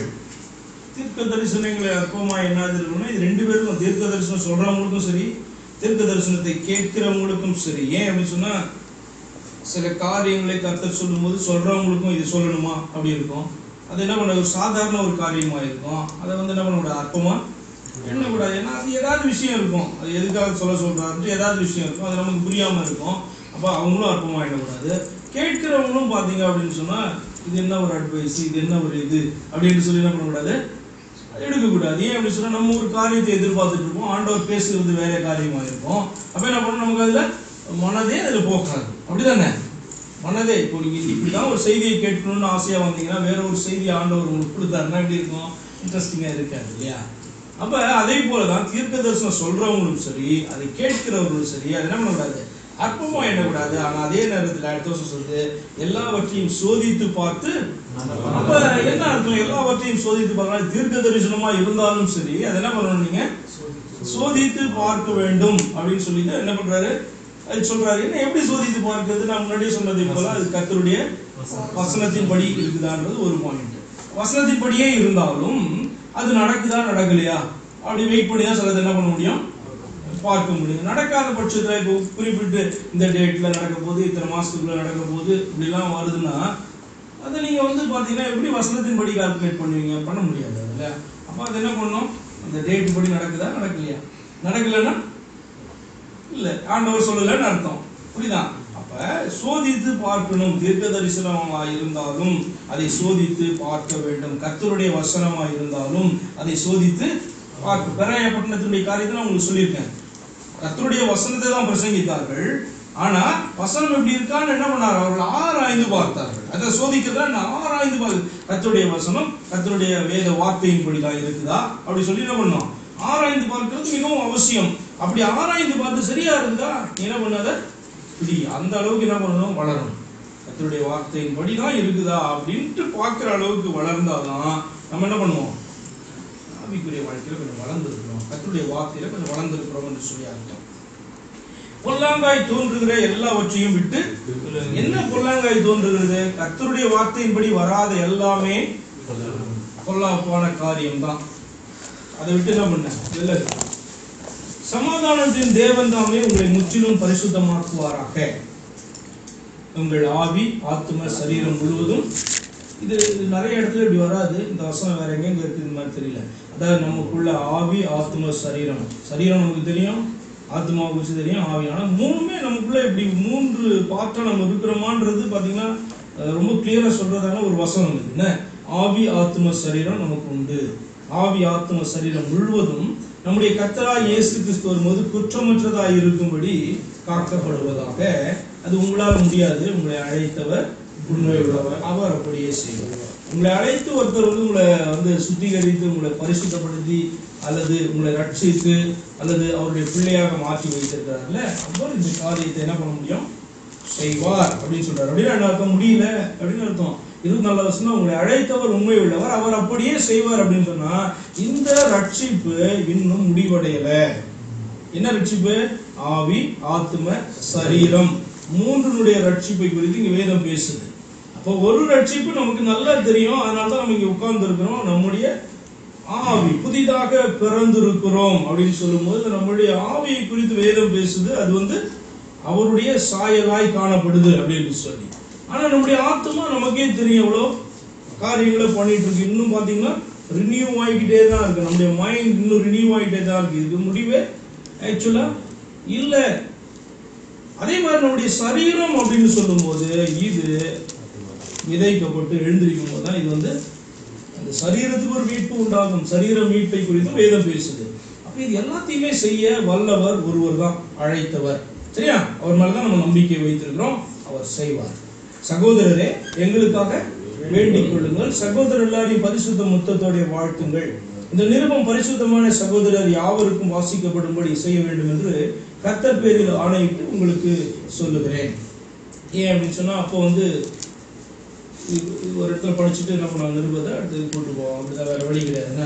அப்போ இந்த மாதிரி வேதம் இப்படி கிடையாது. ஓலை சுவடிகளில் தான் என்ன பண்ணுவாங்க, சுருட்டி கொண்டு போவாங்க. அதனால அப்படி பண்ண வேண்டாம். இப்போ நான் வாட்ஸ்அப்ல தட்டி போட்டுடலாம், டக்குன்னு எல்லாரும் பார்த்துக்க முடியும். அப்போ அப்படி கிடையாது. அதனால என்ன பண்றாரு, ஒரு ப்ராமிஸை வாங்கிக்கிறாரு. என்னச்சு?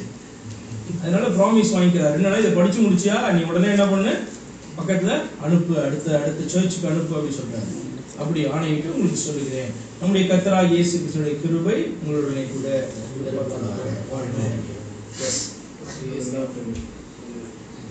நிறுத்திடலாமா?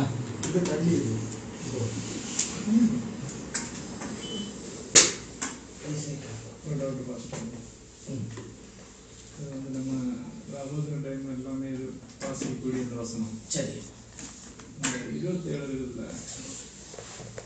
இந்த நிருபம் பரிசுத்தமான சகோதரர்களுக்கும் வாசிக்கும்படி செய்ய வேண்டும். சபையில ஆம்பளைக்கு மட்டும்தான் இது படிக்க வேண்டுமா? நீங்க இந்த இடத்துலலாம் பாத்தீங்கன்னா இந்த சகோதரர் எல்லாருக்குமே சிலதெல்லாம் ஜென்ரலா வருது பாத்தீங்களா? அதெல்லாம் பாத்தீங்க இப்ப உதாரணத்துக்கு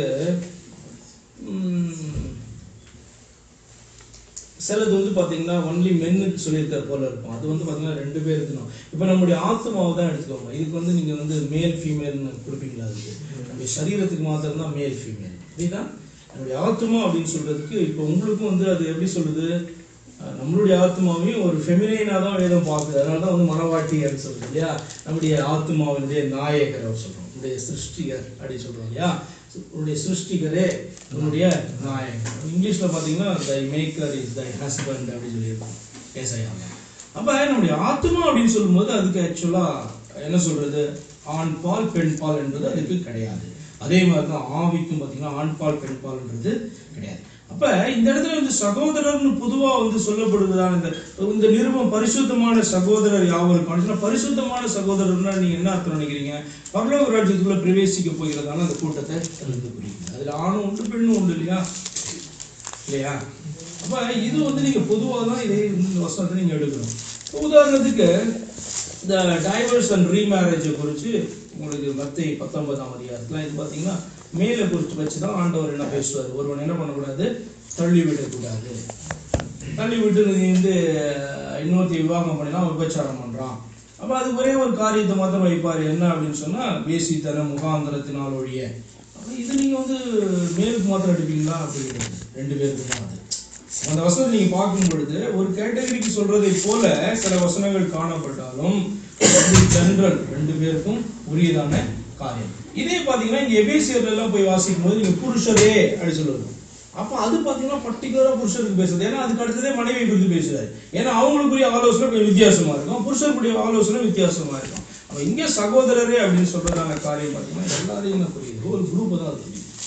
ஏன் என்னத்துக்கு டவுட் வந்துச்சு உங்களுக்கு? படிக்கும்போது அநேக இடத்துல வந்து சகோதரன் அப்படிதான் இருக்குது. அது வந்து இல்ல அது எல்லாருக்கும் தான். சகோதரரே சொல்றது வந்து பாத்தீங்கன்னா சகோதரிகளையும் சேர்த்துதான் அது வந்து குறிக்குது. உதாரணத்துக்கு இது ஜெனரல் டேர்மா தான் எடுக்கணும். இப்போ என் பிள்ளைகளே அப்படின்னு சொல்றது வந்து நீங்க ரொம்ப சிம்பிளா ஈஸியா எடுத்துருவீங்க, 2 பால் அப்படின்னு சொல்றீங்க. ஆனா சகோதரரேன்னு சொல்லும்போது உங்களுக்கு அது வந்து பிரச்சனையாகுது. ஆனா அது வந்து இந்த இடத்துல வந்து ஜெனரலான ஒரு டேர்ம், சகோதரிகளையும் அது வந்து குறிக்குது. சும்மா சகோதரி இப்போ சகோதரிகளை மாத்திரம் சொன்னா சாதாரண ஸ்திரீகளே இருக்கும், ஸ்திரீகள் பேசக்கூடாது அப்படின்ற மாதிரி அது பார்த்தீங்கன்னா அவங்கள மாத்திரம் ஏன் அந்த இடத்துல பார்த்தீங்கன்னா ஒரு வேற இஷ்யூவை கவர் பண்ணிட்டு வராரு. இதுக்கு மேலே ஒருத்தர், இதுக்கு மேலே ஒருத்தர் அப்படின்னு சொல்லிட்டு, புரியுதா? இவங்களுடைய மகிமை அப்படின்னு சொல்லிட்டு வர்றதால ஒரு ஹையரார்கி, ஒரு லேடரை வந்து காண்பிக்கிறாரு அந்த இடத்துல. இந்த இடத்துல அப்படி கிடையாது. இது வந்து பார்த்தீங்கன்னா பக்கா ஜெனரல் டைம். இது ஒரு ஆத்மா, பரிசுத்தமான ஆத்மான்னு சொல்றது கேட்ட சகோதரி சொல்றாங்க. ஆத்மாவை குறிக்கிறது. இல்ல இப்ப இந்த லெட்டர் வந்து அந்த சபைக்கு தானே எழுதுறாரு, தெசலோனிக்க சபை. அப்படிங்கும்போது சபையை நடத்துற அந்த சகோதரர்களுக்கு ஒரு எழுதுற மாதிரி தானே இருக்கிறோம். சபையை நடத்துறவங்க இந்த மாதிரி நடத்துறாங்க. பரிசுத்தமான சகோதரர் யாவருக்கும் அப்படின்னு சொல்றாரு. இல்ல இந்த சகோதரர் இந்த நிருபம் பரிசுத்தமான சகோதரர்கள் யாவருக்கும் அப்படி இருக்கும்போது இப்ப நீங்க முன்னாடி போய் பாத்தீங்கன்னா இது வந்து பவுல் வந்து அங்க இருக்கிற மூப்பருக்காக எழுதுறது கிடையாது, சபைக்கு. முதல் வசனம் தெசலோனிக்க சபைக்கு எழுதுகிறதாவது. அப்ப சபைக்கு தான் எழுதுறாரு, ஹோல் சபைக்கு தான் எழுதுறாரு. அப்ப பரிசுத்தமான சகோதரர் யாவரும் வாசிக்கப்படும் சொல்லிட்டு அங்க வந்து ஒரு கேட்டகரி மாத்திரம் அவர் பிரிக்க மாட்டாரு. அப்ப முழு சபைக்கும் தான் அது.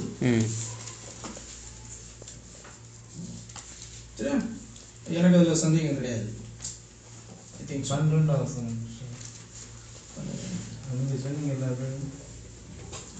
அன்றியும் சகோதரே உங்களுக்குள்ளே பிரயாசப்பட்டு கர்த்தருக்குள் உங்களை விசாரணை செய்கிறவர்களா இருந்து உங்களுக்கு புத்தி சொல்லுகிற யாவரையும் நீங்கள் மதித்து. அது 1 தீமோத்தேயு 5 1 தீமோத்தேயு 5:17 நன்றாய் விசாரணை செய்கிற மூப்பர்களையும் விசேஷமாய் திருவசனத்திலும் உபதேசத்திலும் பிரயாசப்படுகிறவர்களையும் இரட்டிப்பான கணத்திற்கு பாத்திரராக என்ன வேண்டும். உங்களுக்கு டீச் பண்றவங்களுக்கு நீங்க என்ன பண்ணணும், கொடுக்க வேண்டிய கணத்தை நீங்க கொடுக்கணும் அப்படின்றதான் அப்படியே பாயிண்ட். வேற ஒன்றும் கிடையாது. ஏன் அப்படின்னு சொன்னா நான் முன்னாடியே உங்களுக்கு சொல்லியிருக்கேன். இது வந்து பாத்தீங்கன்னா அந்த என்ன சொல்றது, அத்தாரிட்டியில வருது, சொல்றதான ஒரு காரியம் இல்லையா? அது அத்தாரிட்டியில வர்றதுனால அந்த வார்த்தை வருது.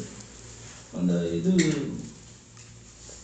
ஸ்திரீகளுடைய உபதேசம் பண்றதான காரியத்திலேயே அது ஏன் அப்படின்னு சொன்னா அத்தாரிட்டி. அவங்க வந்து உபதேசிக்க கூடாதா, போதிக்க கூடாதா அப்படின்னு சொன்னா கிடையாது. அவங்க பிரசங்கம் பண்ணலாம், போதிக்கலாம், உபதேசிக்கலாம், நோ ப்ராப்ளம். ஆனால் அவர்கள் உபதேசிக்கவும் அவர்கள் அதிகாரம் பண்ணவும், புருஷன் மேல் அதிகாரம் பண்ணவும் அப்படின்னு சொன்னா என்ன அது அதிகாரம்ன்றதான காரியம் வருது. ஏன் அதிகாரம்ன்றதான காரியம் வருது? உபதேசத்துல பிரச்சனை வரும்போது, கோளாறு வரும்போது என்ன பண்ணணும், இதுதான் அப்படின்னு சொல்றது அப்போஸ்தலர்ஸ் கொடுக்கப்பட்டதான காரியம். அது என்ன வருது அப்படின்னு சொன்னா அதிகாரம்னு வரும்போது எஸ்டாப்ளிஷ்டு டாக்டரின்ஸை பிரசங்கம் பண்றது தப்பு கிடையாது, போதிக்கிறது தப்பு கிடையாது, நோ ப்ராப்ளம்.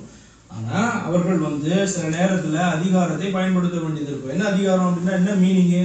உபதேசத்துல கோளாறு காணப்படும் போது இதுதான் உபதேசம் சொல்றது அதிகாரத்தை குறிக்குது. உதாரணத்துக்கு அப்போஸ்தலர் 15ஆம் அதிகாரத்துல உபதேச பிரச்சனை வந்தது, ரட்சிப்பை குறிக்குது. அப்ப என்ன பண்றாங்க, அவர்கள் இதுதான் தீர்மானிக்கிறோம் அப்படி சொன்னாங்கல்ல, அது வந்து அதிகாரம். அப்ப பிரசங்கம் பண்ணும் பொழுதோ உபதேசிக்கும் போதோ சில நேரத்தில் அத்தாரிட்டியை வந்து என்ன காண்பிக்க வேண்டியது. என்ன அத்தாரிட்டியை? வேர்ட் ஆஃப் காட் இதை தான் சொல்லுது, திஸ் இஸ் இட் அப்படின்னு சொல்ல வேண்டியது காணப்படும்.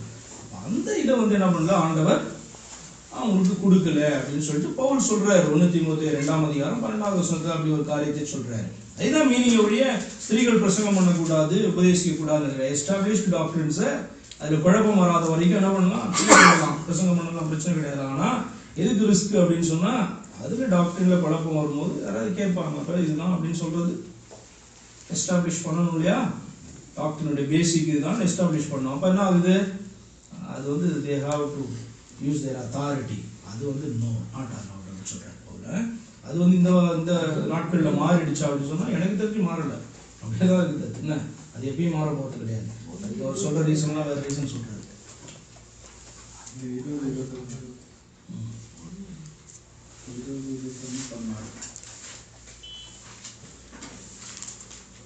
பசங்களா 20-21 வந்து ஆவியை அவித்து போடாது, தீர்க்க தரிசனங்களை அற்பமா எண்ணாதிருங்கள், எல்லாவற்றையும் சோதித்து பார்த்து நலமானதே. ஓகே, சொல்றாங்கல்ல, வார்த்தை படி இல்லாம தவறா இருக்கும்போது 14 சொல்லப்பட்ட போது அவங்களுக்கு வந்து புத்தி சொல்லுவாங்க. ஃபர்ஸ்ட் ஆஃப் ஆல் பிரச்சனை என்னன்னா நீங்க அதை கண்டுபிடிக்கிறது ரொம்ப டைம் எடுக்குமே. இல்ல வார்த்தையின் பிரகாரம் வார்த்தையின்படி இல்லைன்னா அது விஷயமாவே எடுக்க வேணாம். டைம் எடுத்தா கூட வார்த்தையின்படி இல்லைன்னா நீங்க அது விஷயமாவே எடுக்க வேணாம். இங்கே சொல்லுது இல்ல, இல்ல நான் கொல்லாங்காய் நம்ம விட்டு விடலாம். ஸோ வந்து சபையில் அது வந்து நமக்கு வந்து ஆவிக்குரிய வாழ்க்கையில வந்து அது இடையூறா இருந்ததுன்னா நம்ம அதை வந்து வார்த்தை பிரகாரம் பற்றி சொல்லாம நினைக்கிறேன் சொல்லலாம். பட் நிறைய கேள்விகள் வரும், நீங்க கரெக்டா சொல்லணும், எல்லாத்தையும் கவர் பண்ணி சொல்லலாம். சொல்லலாம், தப்பு கிடையாது. தீர்க்க தரிசனம் வந்து எப்படி வருது, எப்படி சொல்றீங்க கேட்கலாம். தீர்க்க தரிசனத்தை குறிச்சுதான் அந்த வசனங்கள்லாம் உங்களுக்கு தெரியணும். அப்போ தீர்க்க தரிசனம் எங்கெங்கிருந்து வரும்? தேவனிடத்துலேருந்து வரலாம், பிசாசின் இடத்துலேருந்து வரலாம், மனுஷனுடைய ஆவியிலிருந்து வரலாம், தனக்கு தோன்றுகிறபடியும் சொல்லலாம். அந்த 3 காரியங்கள் இருக்கு இல்லையா. அப்போ இதில் ரொம்ப டேஞ்சரஸ் என்னன்னா வசனத்தின்படியே சொல்றதா ரொம்ப டேஞ்சரஸ். ஏன் அப்படின்னு சொன்னால் வசனத்தின்படியே வசனம் தெரியும், வசனத்தை வச்சு ஒரு தீர்க்க தரிசனமாக அவங்க என்ன பண்ணலாம் சொல்லலாம். ஆனால் அது கர்த்தர் சொல்லாத பொழுது அது வந்து பார்த்தீங்கன்னா யாருக்கும் பிரயோஜனமாக இருக்காது, பக்தி விருத்தியை உண்டு பண்ணாது. தீர்க்க தரிசனத்தில் முக்கியமான ஒரு காரியம் பக்தி விருத்தி, அடுத்தது எச்சரிப்பான காரியங்கள். இதுதான் வந்து அதனுடைய மெயினான காரியம். அப்போ அப்படி இருக்கும்போது அது ரெண்டையுமே அது பண்ணாத போது அதனுடைய பிரயோஜனம் இல்லை.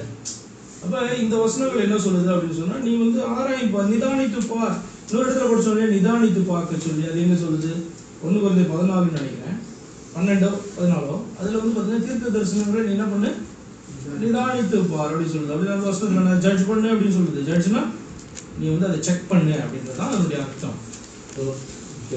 21 வசனத்துல எல்லாத்தையும் சோதித்து பார்த்து நலமானதை பிடித்து கொள்ளவே இருக்கு. ஒரு தீர்க்க தரிசனம் தான் வரும்போது தீர்க்க தரிசனம் நமக்கு இப்போ ஒரு எக்ஸாம்பிள், இப்போ ஒரு கம்பெனி ஆரம்பிக்கிறவங்களோ இல்லை ஏதாவது ஒரு பிஸ்னஸ் தொடங்குறவங்களோ கேட்டு ஜோன்றாங்க. அப்போ வந்து தீர்க்க தரிசனம் நீ தொடங்கு அப்படின்னு சொல்லும்போது இவங்க வசனத்தையும் பார்க்க மாட்டாங்க, ஆண்டவர் சொல்லிட்டாரு அப்படின்னு தொடங்க. நஷ்டம் அடைஞ்ச பிறகு தானே அப்போ தப்பு அப்படின்னு தெரியும் உங்களுக்கு. உண்மைதான், அது வந்து பிரச்சனை தான். நீங்க எது செய்யறதுனாலும் நீங்க கர்த்தருடைய சமூகத்தை உட்கார்ந்து ஆண்டவர்கிட்ட கேட்டுக்கொள்வது ரொம்ப நல்லது, ரொம்ப நல்லது. உண்மையிலே ஆண்டவரிடத்துல இருந்து ஆலோசனை. அப்ப ஆண்டவரிடத்துல நீங்க சமூகத்தோட ஆண்டவரே உங்கள்கிட்ட பேசலனாலும் உங்கள்கிட்ட வேற யாரும் சொல்லி ஏமாற்றவே முடியாது. அதுக்காவது கர்த்தர் என்ன பண்ணுவாங்க, ஒரு அணையை போட்டு வைப்பாங்க. நான் சொல்றது புரியுதா உங்களுக்கு? ஒருவேளை சப்போஸ் என்கிட்ட ஆண்டவர் பேசலையே, ஆனா உங்களுடைய பக்தி வந்து அவருக்கு தெரியும்.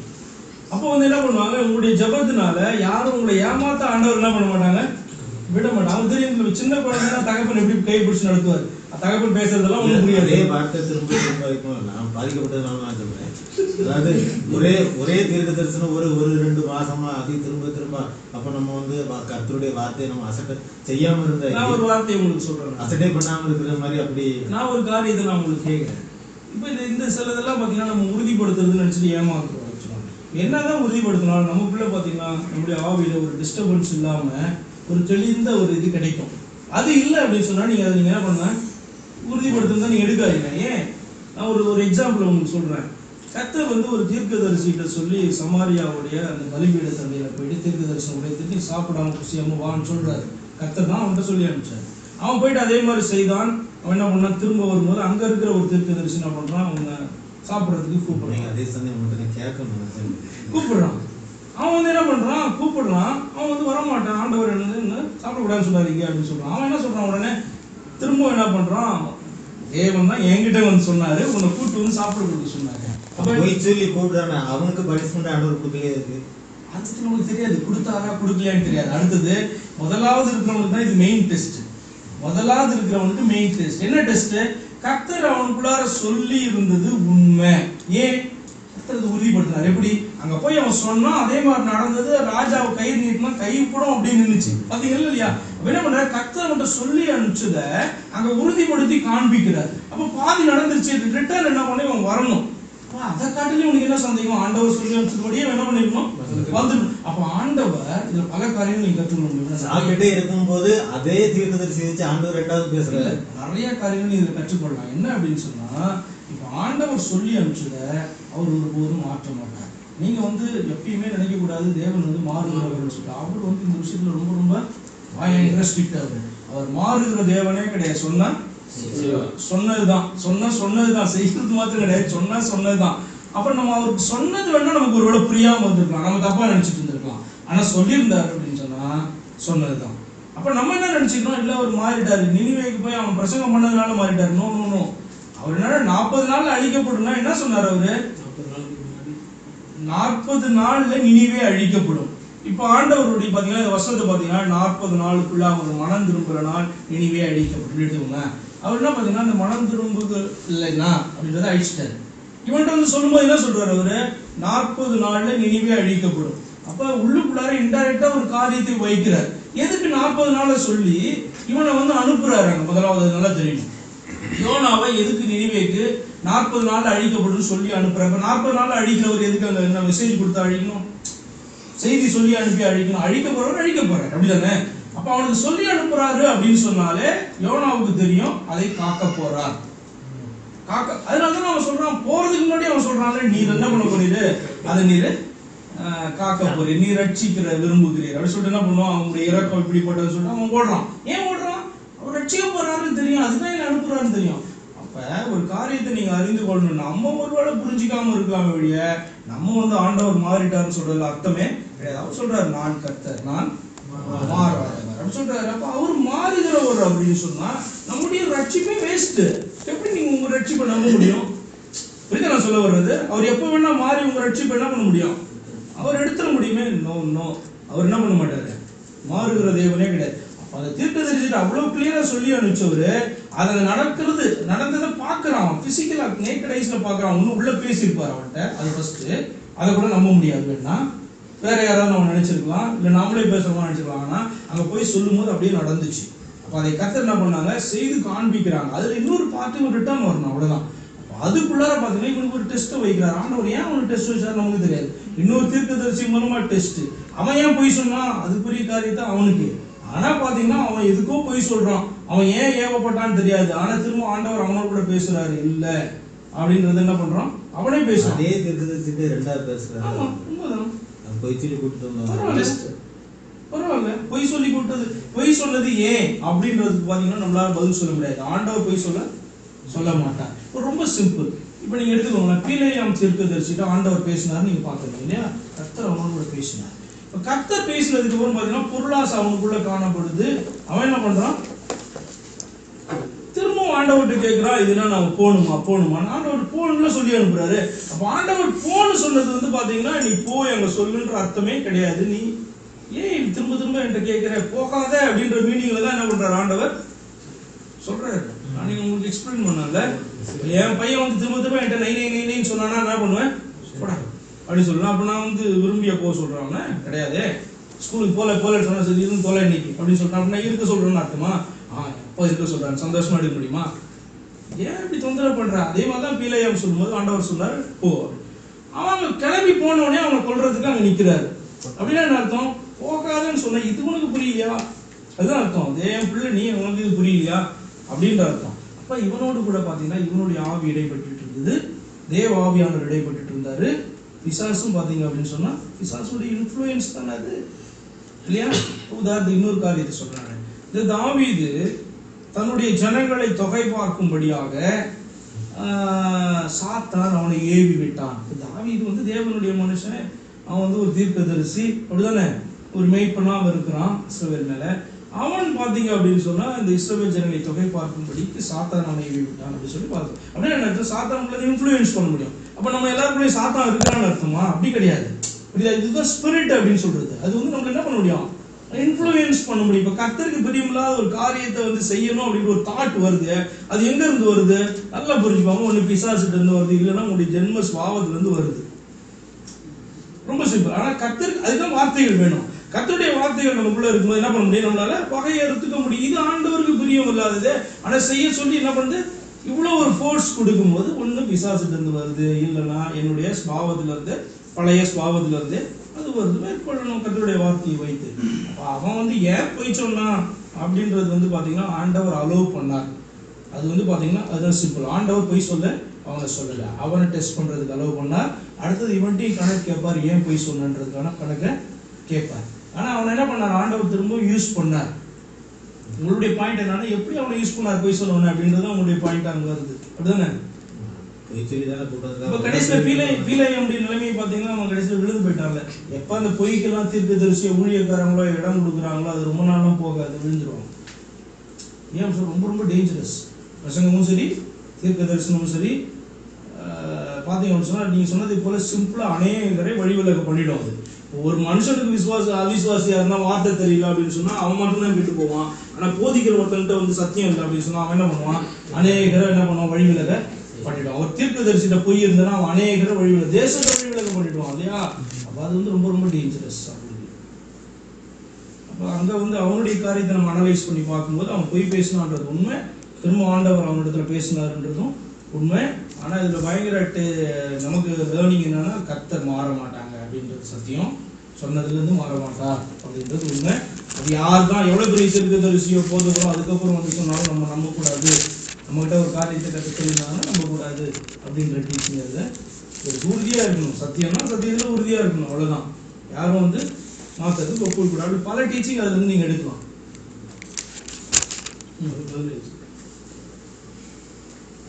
ஒருவனும் மற்றொருவன் செய்யும் தீமைக்கு தீமை செய்யாதபடி பாருங்கள். உங்களுக்குள்ளும் மற்ற யாவருக்குள்ளும் எப்பொழுதும் நன்மை செய்ய நாடுகள். என்னது?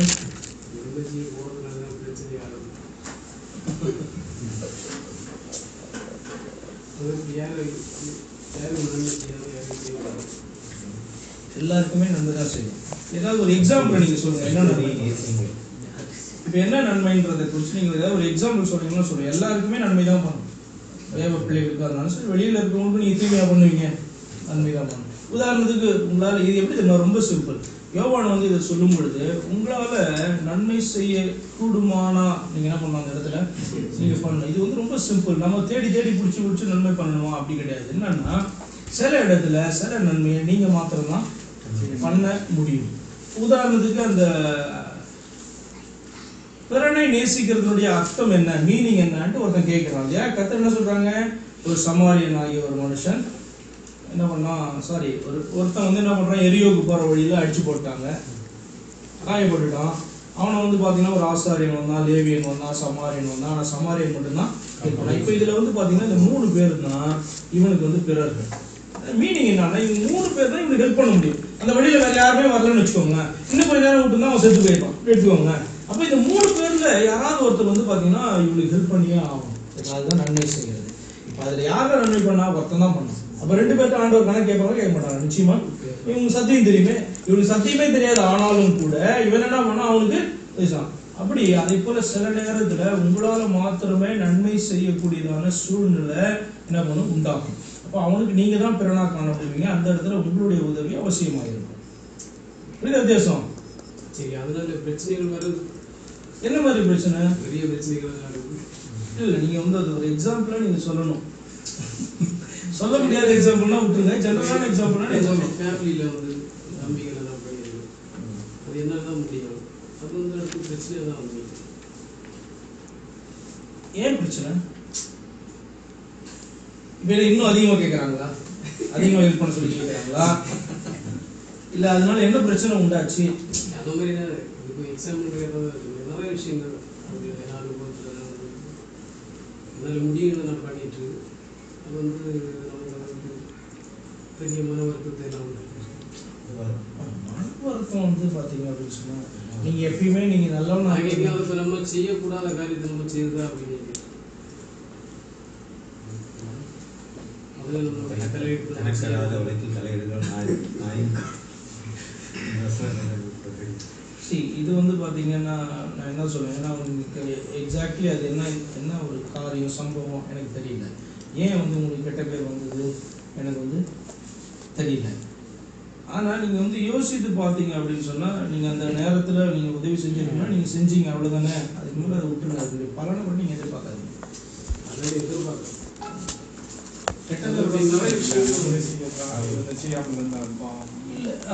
ஒரு வசனம் இருக்கு, அது கொஞ்சம் சொன்னாங்கன்னா அவர் கேட்கறது அடுத்தது அப்படி செய்ய போய் தான் எனக்கு பிரச்சனை. அப்ப நான் செய்ய அது சித்துள்ளே அந்த நம்ம ஸ்டெப் எடுக்கிறது அது ராணி இருந்தா சரி. எக்ஸாக்ட் இது எதை சொன்னீங்கன்னா இந்தியாவில் இப்போ டிராஃபிக் ஆக்சிடென்ட்ஸ்லாம் யாருமே உதவி செய்ய மாட்டாங்க. ஏன்னா பிரச்சனை நம்ம இப்போ அதெல்லாம் மாற்றிருக்காங்க. மாத்திட்டாங்க இப்போ மாற்றிட்டாங்க. இப்போ யார் வேணா உதவி செய்யலாம். ஃபர்ஸ்ட் இப்போ சொல்றது பாயிண்ட் என்ன அப்படின்னு சொன்னால் நீங்கள் உதவி செய்ய போனீங்கன்னா நீங்கள் மாட்டிக்குவீங்க. உங்களுக்கு ஒரு கேஸ்க்கு வந்து என்ன பண்ணுவாங்க, இழுப்பாங்க. அப்படிப்பட்டதான சூழ்நிலை உண்டாகும். அது ஒரு பாயிண்ட் தான். அந்த நேரத்தில் உங்களுடைய மனசாட்சி என்ன சொல்லுதோ நீங்கள் அதை கேட்கணும். மனசாட்சி என்ன பண்ண சொல்லுவாங்க, உதவி தான் பண்ண சொல்லுவாங்க, அதை நம்ம பண்ணணும். அவ்வளோதான். அப்படி எல்லாருக்கும் அந்த மாதிரி ஒரு சுச்சுவேஷன் வராது. பட் வரும்போது என்ன பண்ணணும், பண்ணிதான் ஆகணும். ஏன் அப்படி சொன்னால் ஒரு வசனம் சொல்லுது, நன்மை செய்து தீமை தீமை செய்து இல்லை தீமை செய்து பாட அனுபவிப்பதை காட்டிலும் நன்மை செய்து பாட அனுபவிப்பது நலம். அப்படி நன்மை செய்யும் நாடு ட்ரை பண்ணுங்க. எஃபர்ட் எடுத்து சரி. நீங்கள் நிறையா வந்து பார்த்தீங்கன்னா சில காரியங்கள்லாம் நீங்கள் ரொம்ப லிட்ரலாக வந்து எடுக்கக்கூடாது. ஏன் இது நான் அப்படி சொல்கிறேன் அப்படின்னு சொன்னால் இதில் பல வசனங்கள் நீங்கள் அப்ளை பண்ணணும். எப்படி அப்படின்னு சொன்னால் இப்போ நீங்கள் கபடற்றவர்களாக இருங்கன்னு சொல்கிற அதே வசனம் தான் பார்த்தீங்க அப்படின்னு சொன்னால் நீங்கள் வினா உள்ளவர்கள் என்ன அர்த்தம்? இப்போ கபடற்றவர்களாக எங்கெங்கே இருக்கணுமோ அந்த கபடற்றவர்களாக இருக்கணும். சர்ப்பத்தை போல வினா உள்ளவர்களாக இருங்க அப்படின்னு சொன்னால் என்ன அர்த்தம்? நீங்கள் வந்து எங்கெங்கெல்லாம் ஜாக்கிரதையாக இருக்கணும், அலர்ட்டாக இருக்கணுமோ அங்கே என்ன பண்ணணும், அலர்ட்டாக இருக்கணும். உதாரணத்துக்கு அது வசனத்தை வைத்து கூட சொல்லுது. நீங்கள் யார்கிட்ட தான் அந்த வசனத்தை பேசணுமோ, எந்த அளவுக்கு தான் பேசணுமோ அந்த அளவுக்கு தான் பேசணும். இல்லைன்னா அதுக்கு மேலே நீங்கள் எனக்கு எல்லாம் தெரியுதுன்னு போய் கொட்டினீங்கன்னா என்ன பண்ணணும்? வசனம் சொல்லுது, அது பண்ணி முன்னாடி நாய் முன்னாடி போட்டோன்னா அது என்ன பண்ணணும், உன்னை பீறிட்டு வந்து இப்படியே வசனம். அதெல்லாம் வசனத்துக்கு பரிசுத்தமானதை போடாது, பண்டி முன்னாடி போடாது அப்படி சொல்லுது இல்லையா? என்ன மீனிங்? அது பரிசுத்தமான காரியம் புரியாதவங்கள்ட்ட போய் நீங்கள் 1008 அதை எக்ஸ்பிளைன் பண்ண அர்த்தம் பேசணும் கிடையாது இல்லையா? அப்படி பல காரியங்கள் இருக்குது. அப்ப நீங்க எந்த அளவுக்கு அதை சொல்லணும்ன்ற ஞானத்தை என்ன பண்ணுவாங்க, கர்த்தர் உங்களுக்கு கொடுப்பார். அதை நீங்க எந்த அளவுக்கு எக்ஸ்போஸ் பண்ண முடியுமோ அந்த அளவுக்கு தான் என்ன பண்ண முடியும், சில காரியங்களை எக்ஸ்போஸ் பண்ணி காண்பிக்க முடியும். அப்பதான் அது உங்களுக்கு பிரயோஜனமா இருக்கும். அதுக்கு மேல போனீங்கன்னா உங்களை லூசுன்னு தான் சொல்லுவாங்க. நீதிபதிகள் வசனங்கள் இருக்கு இல்லையா? கணக்க வழக்கில் தலையிடுகிறவன் நாயை காதை அந்த மாதிரி அதெல்லாம் இவருடைய இதுக்கு வராது. இவருடைய இது நம்ம தனியா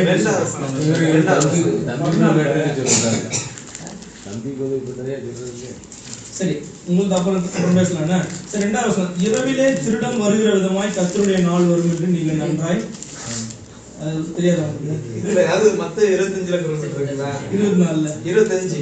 சரி, 25ல ஒரு ஓமை சொல்லியிருக்காருலாம். அதுல வந்து இந்த எண்ணெய் தீவெட்டி இந்த காரியங்களை வந்து சரி. என்ன ஏன் கொடுக்கல இல்ல, அது என்ன நம்ம ஆயத்தமா இருக்கிற காரியம் இருக்குல்ல, அது அதை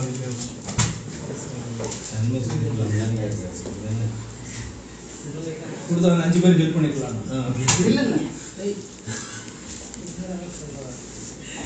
ஆண்டவருடைய சித்தம் வந்து 10 பேர் இருந்தாலும் வந்து ரட்சிக்கப்படணும்ட்டா வந்து ஏன் 5 பேர்? அப்படி இல்ல, அந்த எண்ணெய் தீவெட்டி எண்ணெய் இருந்தவே ஆயத்தமா இருக்கிறாங்கன்னு இருக்குது. சரி, எண்ணெய் இல்லாதவங்க ஆயத்தம் இல்லாதவங்க இருக்குல்ல. ஆக்சுவலாக பார்த்தீங்கன்னா இந்த இடத்துல வந்து அந்த எண்ணெய்ன்ற காரியம் இது என்ன எதை குறிக்கிறது அப்படின்னு சொன்னா அவர்களுடைய நம்பிக்கை, விசுவாசத்தை நீங்க எடுக்கலாம், விசுவாசத்தை எடுக்கலாம்.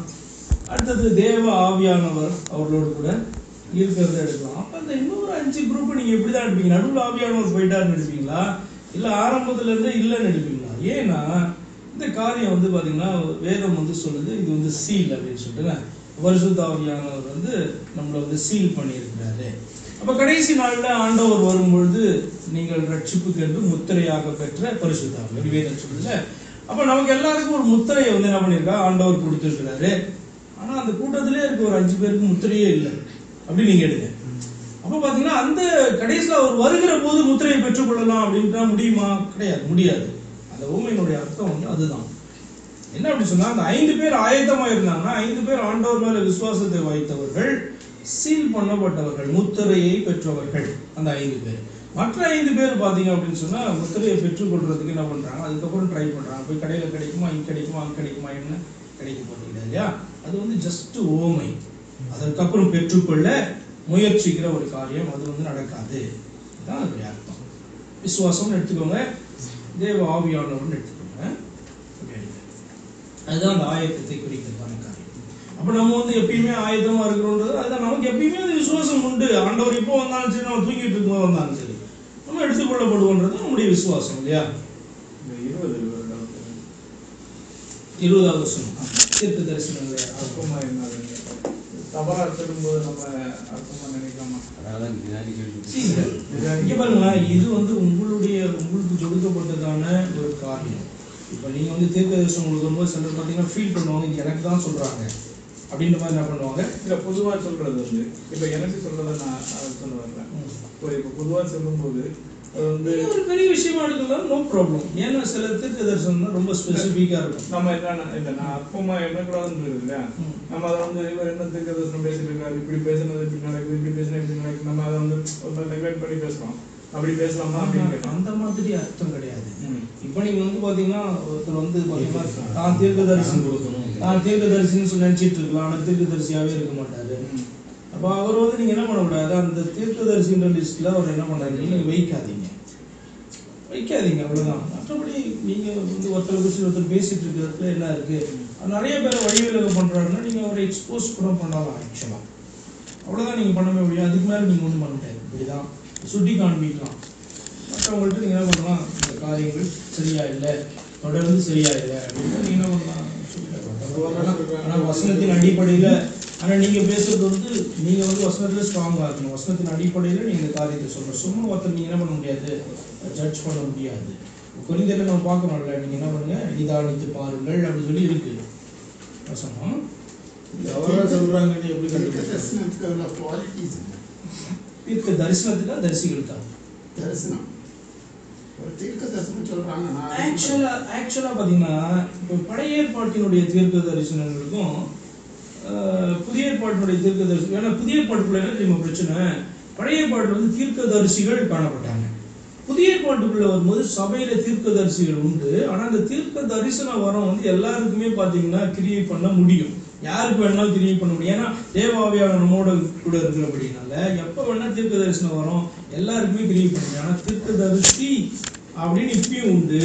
அது என்ன அப்படின்னு சொன்னா ஒரு ஆபீஸ் அப்படிங்களா, இப்ப கிங்ஷிப்ன்ற மாதிரி, அதே மாதிரி போதகர் ஆபீஸ்ன்ற மாதிரி தீர்க்க தரிசனுடைய அவங்களுடைய வேலையை பார்த்தீங்கன்னா எப்பயுமே வந்து தீர்க்க தரிசனம் என்ன பண்ணுவாங்க சொல்லுவாங்க. அதுதான் அவங்களுடைய வேலையாய் காணக்கூடாது. எச்சரிப்பு இருக்கலாம், பக்தி விருத்திக்கு உண்டான காரியம் இருக்கலாம், வரப்போகிற காரியங்களை வந்து சொல்லுகிறதான காரியம். அது வந்து ஜஸ்ட் ஸ்டேட்மெண்ட், அது எச்சரிப்பும் கிடையாது, இதுவும் கிடையாது, இது நடக்க போகுது அவ்வளவுதான். என்ன பண்ணுவோம், அதே மாதிரி நடக்கும். அப்ப இது வந்து பாத்தீங்கன்னா வரிசையா சொல்லி, இப்போ பவுலை குறித்து சொன்னாங்க, நீ எருசலேமுக்கு போகும்போது உன்னுடைய கை கட்டப்படும் சொன்னா அவன் வந்து ஒரு தீர்க்க தரிசனம் சொல்லி வேதம் சொல்லுது. அப்ப புதிய ஏற்பாட்டுக்குள்ள வரும்போது பாத்தீங்கன்னா தீர்க்க தரிசன வாரம், அடுத்தது தீர்க்க தரிசின்ற ஆபீஸும் உண்டு, சரியா? ஆனா பழைய பாட்டுக்குள்ள நீங்க போகும்பொழுது தீர்க்க தரிசன வரம்னு கிடையாது, தீர்க்க தரிசின்றதே ஒரு வந்து என்னது, ஒரு ஆபீஸ். எப்படி வந்து ஒரு ராஜாக்கு ஒரு இது இருந்ததோ அதே மாதிரி பாத்தீங்க அப்படின்னு சொன்னா பிரதான ஆசாரியன் கூடியதான காரியம். அதே மாதிரி தேசத்துக்கு தீர்க்க தரிசியா கத்தனை அபிஷேகம் பண்ணி இப்படி வைத்தாங்க.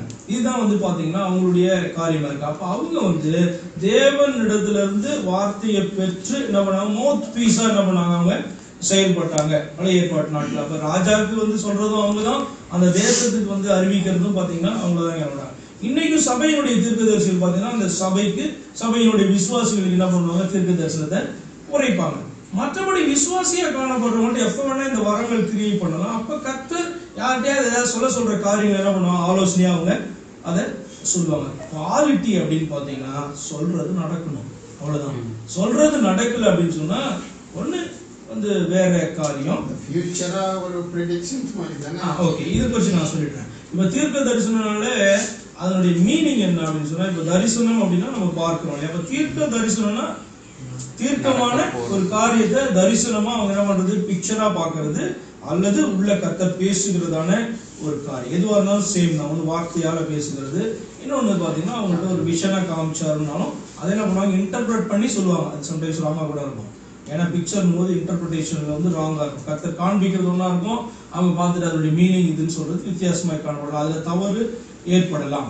இப்போ இது எப்பயுமே ஃபியூச்சரை குறித்து தான் இருக்குமா அப்படின்னு சொன்னா, தீர்க்க தரிசனம்ன்றது ஃபியூச்சரை குறித்து தான் இருக்கும். அப்ப நடந்த காரியத்தை குறித்து சொல்றது அப்படின்னு சொன்னா ஒரு வரம் காணப்படுது. என்ன அப்படின்னு சொன்னா, அறிவை உணர்த்தும் வசனம் அப்படி சொல்லுவாங்க இல்லையா. அப்ப இந்த அறிவை உணர்த்துறது அப்படின்னு சொன்னா என்ன அர்த்தம் அப்படின்னு சொன்னா, நம்ம அறியாத ஒரு காரியத்தை ஆண்டவர் வெளிப்படுது. வெளிப்பாட்டு வரம் அப்படி சொல்றாங்களே, வெளிப்பாட்டு வரம்னு வேதத்துல போட்டிருக்காது. ஆனா அதுக்கு மேல என்ன போட்டிருக்கோம் சொன்னா, அறிவை உணர்த்தும் வசனம், ஞானத்தை போதிக்கும். அது வந்து டீச்சிங். ஆனா அறிவை உணர்த்தும் வசனம்ன்றது நமக்கு இவ்வளவு நாள் அந்த நாலேஜ் இல்ல. அதாவது நாலேஜ் என்ன பண்ணுவோம், ஆண்டவர் தருவார். நடந்த காரியமா இருக்கலாம், நடந்து கொண்டு இருக்கிறதா இருக்கலாம், ஒன்னு மனசுல நினைச்சிட்டு இருக்கிறது. இப்ப நான் சொன்னேன் சொன்னா அது அறிவை உணர்த்துகிற காரியம். அதுக்கு பேர் தீர்க்க தரிசனம் கிடையாது. இப்ப நேற்று வந்து இப்போ நீங்க வரும்போது இதை பாத்தீங்கல்ல அப்படின்னு நான் ஒன்று சொன்னேன்னா தீர்க்க தரிசனம் கிடையாது. அது ஒரு வெளிப்பாட்டு வரம். அது என்ன வேணும் சொன்னா, அறிவை உணர்த்தும் வசனம்.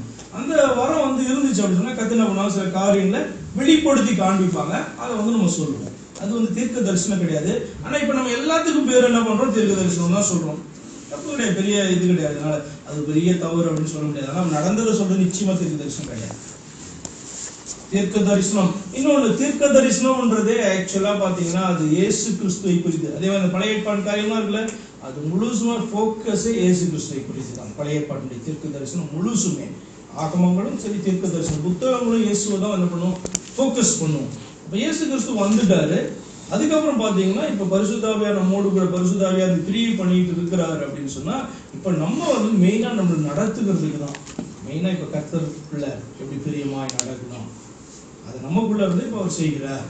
அப்போ ஒவ்வொருத்தரோடு கூட இருந்து ஆண்டவர் உணர்த்துவார். நம்ம நெருங்க பாத்தீங்க அப்படின்னு சொன்னா கிளியரா இருக்கும் நமக்கு. அவ்வளவுதான் அவர் சொல்றது, அவர் என்ன உணர்த்துறாரு, என்ன விரும்புறாரு அப்படின்ற காரியம் நமக்குள்ள கிளியரா இருக்கும். அதுதான் வித்தியாசம். இது வந்து ஆடிபிள் வாய்ஸா இருக்குமா, மேபி, பட் ரேர். உள்ளுக்குள்ளேயே பேசுவார் இருதயத்துல. எப்படி வேதம் சொல்லுது, இன்ஸ்பயர்ட் பை ஸ்பிரிட் அப்படின்னு. அதனுடைய அர்த்தம் என்ன, தேவ ஆவியால் ஏவப்பட்டு. ஏவப்பட்டுனா என்ன, உள்ளுக்குள்ளார இன்ஸ்பயர்ட். இப்போ திடீர்னு உங்களுக்கு தோணும், டக்குன்னு நான் வெளியில போகணும் அப்படின்னு ஒரு தாட் வருது பாத்தீங்களா, அதுதான் இன்ஸ்பயர்ட். அப்ப அதை போல ஆண்டவர் உள்ள இன்ஸ்பயர் பண்ணாங்கன்னா அதுதான் வார்த்தை. ஆக்சுவலா இன்ஸ்பயர் பண்றது வார்த்தையாவே என்ன பண்ணுவாங்க, இன்ஸ்பயர் பண்ணாங்க. அடுத்தது பாத்தீங்க அப்படின்னு சொன்னா விஷனா காண்பிக்கிற காரியத்தை ஜெபம் பண்ணும் போது, நம்ம ஆராதிக்கும் போது ஏதாவது காரியத்தை கருத்தை காண்பிக்கிறாங்க அப்படின்னு சொன்னா அதை சொல்லுவாங்க. அது சிலருக்கு பார்த்தீங்கன்னா நிறைய அது மாதிரியே காமிப்பாங்க. அப்போ நாட்கள் ஆக ஆக அவங்க அதை எப்படி இன்டர்பிரட் பண்றதுன்னு தெரிஞ்சுப்பாங்க. இப்போ சொப்பனத்துல வர்றதையும் இன்டர்பிரட் தான் பண்ணுவோம். இப்போ நம்ம ஃபில்ம் மாதிரி ஒரு சீன் வந்துச்சுன்னா அதையும் என்ன பண்ணுவோம், வியாக்கியானம் பண்ணி தான் சொல்லணும். அதுல தவறு ஏற்படுறதுக்கு நிறைய வாய்ப்பு இருக்கு. ஏன்னா குயிக்கா சொல்லும் பொழுது இல்லைன்னா என்ன பண்ணணும், வெயிட் பண்ணி ஆண்டவர்கிட்ட இதனுடைய மீனிங் இதுதானா கேட்டு என்ன பண்ணணும், அவங்க சொல்லணும். அப்ப அவ்வளவு காரியங்கள் வந்து அதுல இருக்கு. அதுதான் ஓல்ட் டெஸ்ட்மெண்ட் நியூ டெஸ்ட்மெண்ட் வித்தியாசம். பட் எதுவுமே பார்த்தீங்கன்னா அது கர்த்தர்கிட்ட ஃபோக்கஸ் பண்றது, கர்த்தர்கிட்ட நம்ம நடத்துறதா அப்படிதான் இருக்குமே ஒழிய கர்த்தரை விட்டு விலக செய்கிறதான காரியம் தீர்க்க தரிசனமும் கிடையாது. அதை குறித்து ஆண்டவர் என்ன பண்ண மாட்டார், இடைபடவும் மாட்டார். அதே மாதிரி வந்து ஒருத்தருடைய தவறான காரியங்களை திரும்ப திரும்ப சொல்லி வந்து இது பண்ணிட்டு இருக்கிறதும் ஆண்டவர் செய்கிறதான காரியம் கிடையாது. இதுதான் இது எக்ஸ்பீரியன்ஸ் தான். நீங்கள் அதிகமாக அந்த காரியத்தை வச்சு கற்றுக்க முடியும். ஸோ வசனங்கள் வந்து இப்படிதான் இருக்கு. நீங்கள் எங்கே பார்க்கலாம் அப்படின்னு சொன்னால் 1 Corinthians 12 தீர்க்க தரிசனத்தை குறித்து சில காரியம், இந்த காலத்தில் தீர்க்க தரிசனம் இருக்கு அப்படின்னு சொல்லிட்டு. அப்போ இந்த காலத்துலேயும் அந்த அந்த ஆஃபீஸ் உண்டா அப்படின்னு சொன்னால் உண்டு. இப்போ ஏன்னா டீச்சர்ஸ், மேய்ப்பர்கள், அப்போஸ்தலர்கள், எவாஞ்சலிஸ்ட், அதாவது எவாஞ்சலிஸ்ட் எல்லாருக்குமே உண்டு. அதே மாதிரி எவாஞ்சலிஸ்ட், சர்ச்சுடைய எவாஞ்சலிஸ்டே தனியாக உண்டு. அப்போ அவருக்கு பார்த்தீங்கன்னா அதுதான் ஆஃபீஸே அதுதான், அவருடைய ஊழியமே மெயின் ஊழியமே அதுவாக இருக்கும். அப்படி உண்டு. அதே போல தீர்க்கதரிசி அப்படின்றதும் இருக்கு. தீர்க்கதரிசின்றது செகண்டாக கொடுக்கப்பட்டிருக்கும். முக்கியமாக என்னன்னா அப்போஸ்தலர்கள் தீர்க்கதரிசிகள் அப்படி. அப்போ ஏன் அப்படின்னு சொன்னா அப்போஸ்தலர்கள் தீர்க்கதரிசினா டாக்டரின்ஸ் பிரச்சனை வரும்போது பார்த்தீங்கன்னா இப்படிதான் வரும். அவங்க தான் ஹெல்ப் பண்ணணும், இவங்க தான் ஹெல்ப் பண்ணணும், அடுத்தது அப்படி வரும். ஏன்னா முக்கியமாக பார்த்தீங்கன்னா எல்லாமே உபதேச கோளாறுகளை சரி பண்ணுறதுக்கும் இதுக்கும் தான் பார்த்தீங்கன்னா அந்த ஆஃபீஸ் பயன்படும். வேற 10ஆம் வசனம். நாம் விழித்திருப்பவர்களானாலும் நித்திரை அடைந்தவர்களானாலும் நம்முடனே கூட நாம் ஏகமாய் பிழைத்திருக்கும்படி அவர் நமக்காக மரித்தாரே. அந்த விழித்திருப்பார் ஃபர்ஸ்ட் உயிரோட இருக்கிறவங்க அர்த்தம். அதான் ஏன்னா ஏன் அப்படி சொல்றாங்க அப்படின்னு சொன்னா அடுத்தது நித்திரை அடைந்தவர்கள் இருக்கு இல்லையா, அப்படின்னா அர்த்தம் விழித்திருக்கிறாங்கன்னா உயிரோட இருக்கிறவங்க அப்படின்னு மீனிங். ஏன் இந்த ஜீவன்ற வார்த்தை இங்க யூஸ் பண்ணல? இந்த நித்திரை அடைந்தவர்களும் ஜீவன் உள்ளவர்கள்னு அர்த்தம். அதனால நம்ம கன்ஃபியூஸ் ஆகக்கூடாதுன்னு பாத்தீங்கன்னா அந்த இடத்துல என்ன போட்டிருக்கு, நாம் விழித்திருப்பவர்கள் ஆனாலும் அப்படின்னா உயிரோடு இருக்கிறவர்கள் ஆனாலும் மரித்தவர்கள் ஆனாலும். அது கூட மரித்தவர்கள்ன்ற வார்த்தையை உபயோகிக்காம நித்திரை அடைந்தது மீனிங் இருக்காது. என்னன்னா அந்த நித்திரைன்றதே டெம்பரரி, மரித்தவர்கள் அப்படின்னு சொன்னா அது பாத்தீங்கன்னா அது பெர்மனன்ட் இதை குறிக்கிறது. அப்ப இந்த இடத்துல பர்டிகுலரா என்ன பவுல் சொல்ல விரும்புறாருன்னா, ஒரு மனுஷன் அவன் இப்ப உயிரோட இருந்தாலும் அவன் நித்திரை அடைந்திருந்தாலும் கர்த்தரை ஏற்றுக்கொண்ட மனுஷனா இருந்தான் அப்படின்னு சொன்னா அவன் ஏகமாய் பிழைத்து இருக்கிறான் கர்த்தருக்குள்ள அப்படின்னு சொல்லி அர்த்தம் சொல்றாங்க. இதுல விழித்திருங்கள் அப்படின்னு இது வந்து அந்த அர்த்தம் கிடையாது. ஆனா இங்க வந்து இது மரித்தவர்கள், இங்க வந்து இது மரித்தவர்களை குறிக்குது. ஆனா அந்த மரித்தவர்கள்ன்றது நித்திரை அடைந்தவர்களுக்கு சமமாய் தான் கர்த்தர் பார்க்கறாங்க. ஏன்னா அது ரெண்டாவது பெர்மனண்டான ஒரு மரணத்தை தான் மரணம் அப்படின்னு சொல்லி வேதம் சொல்லுது. இரண்டாம் மரணம்.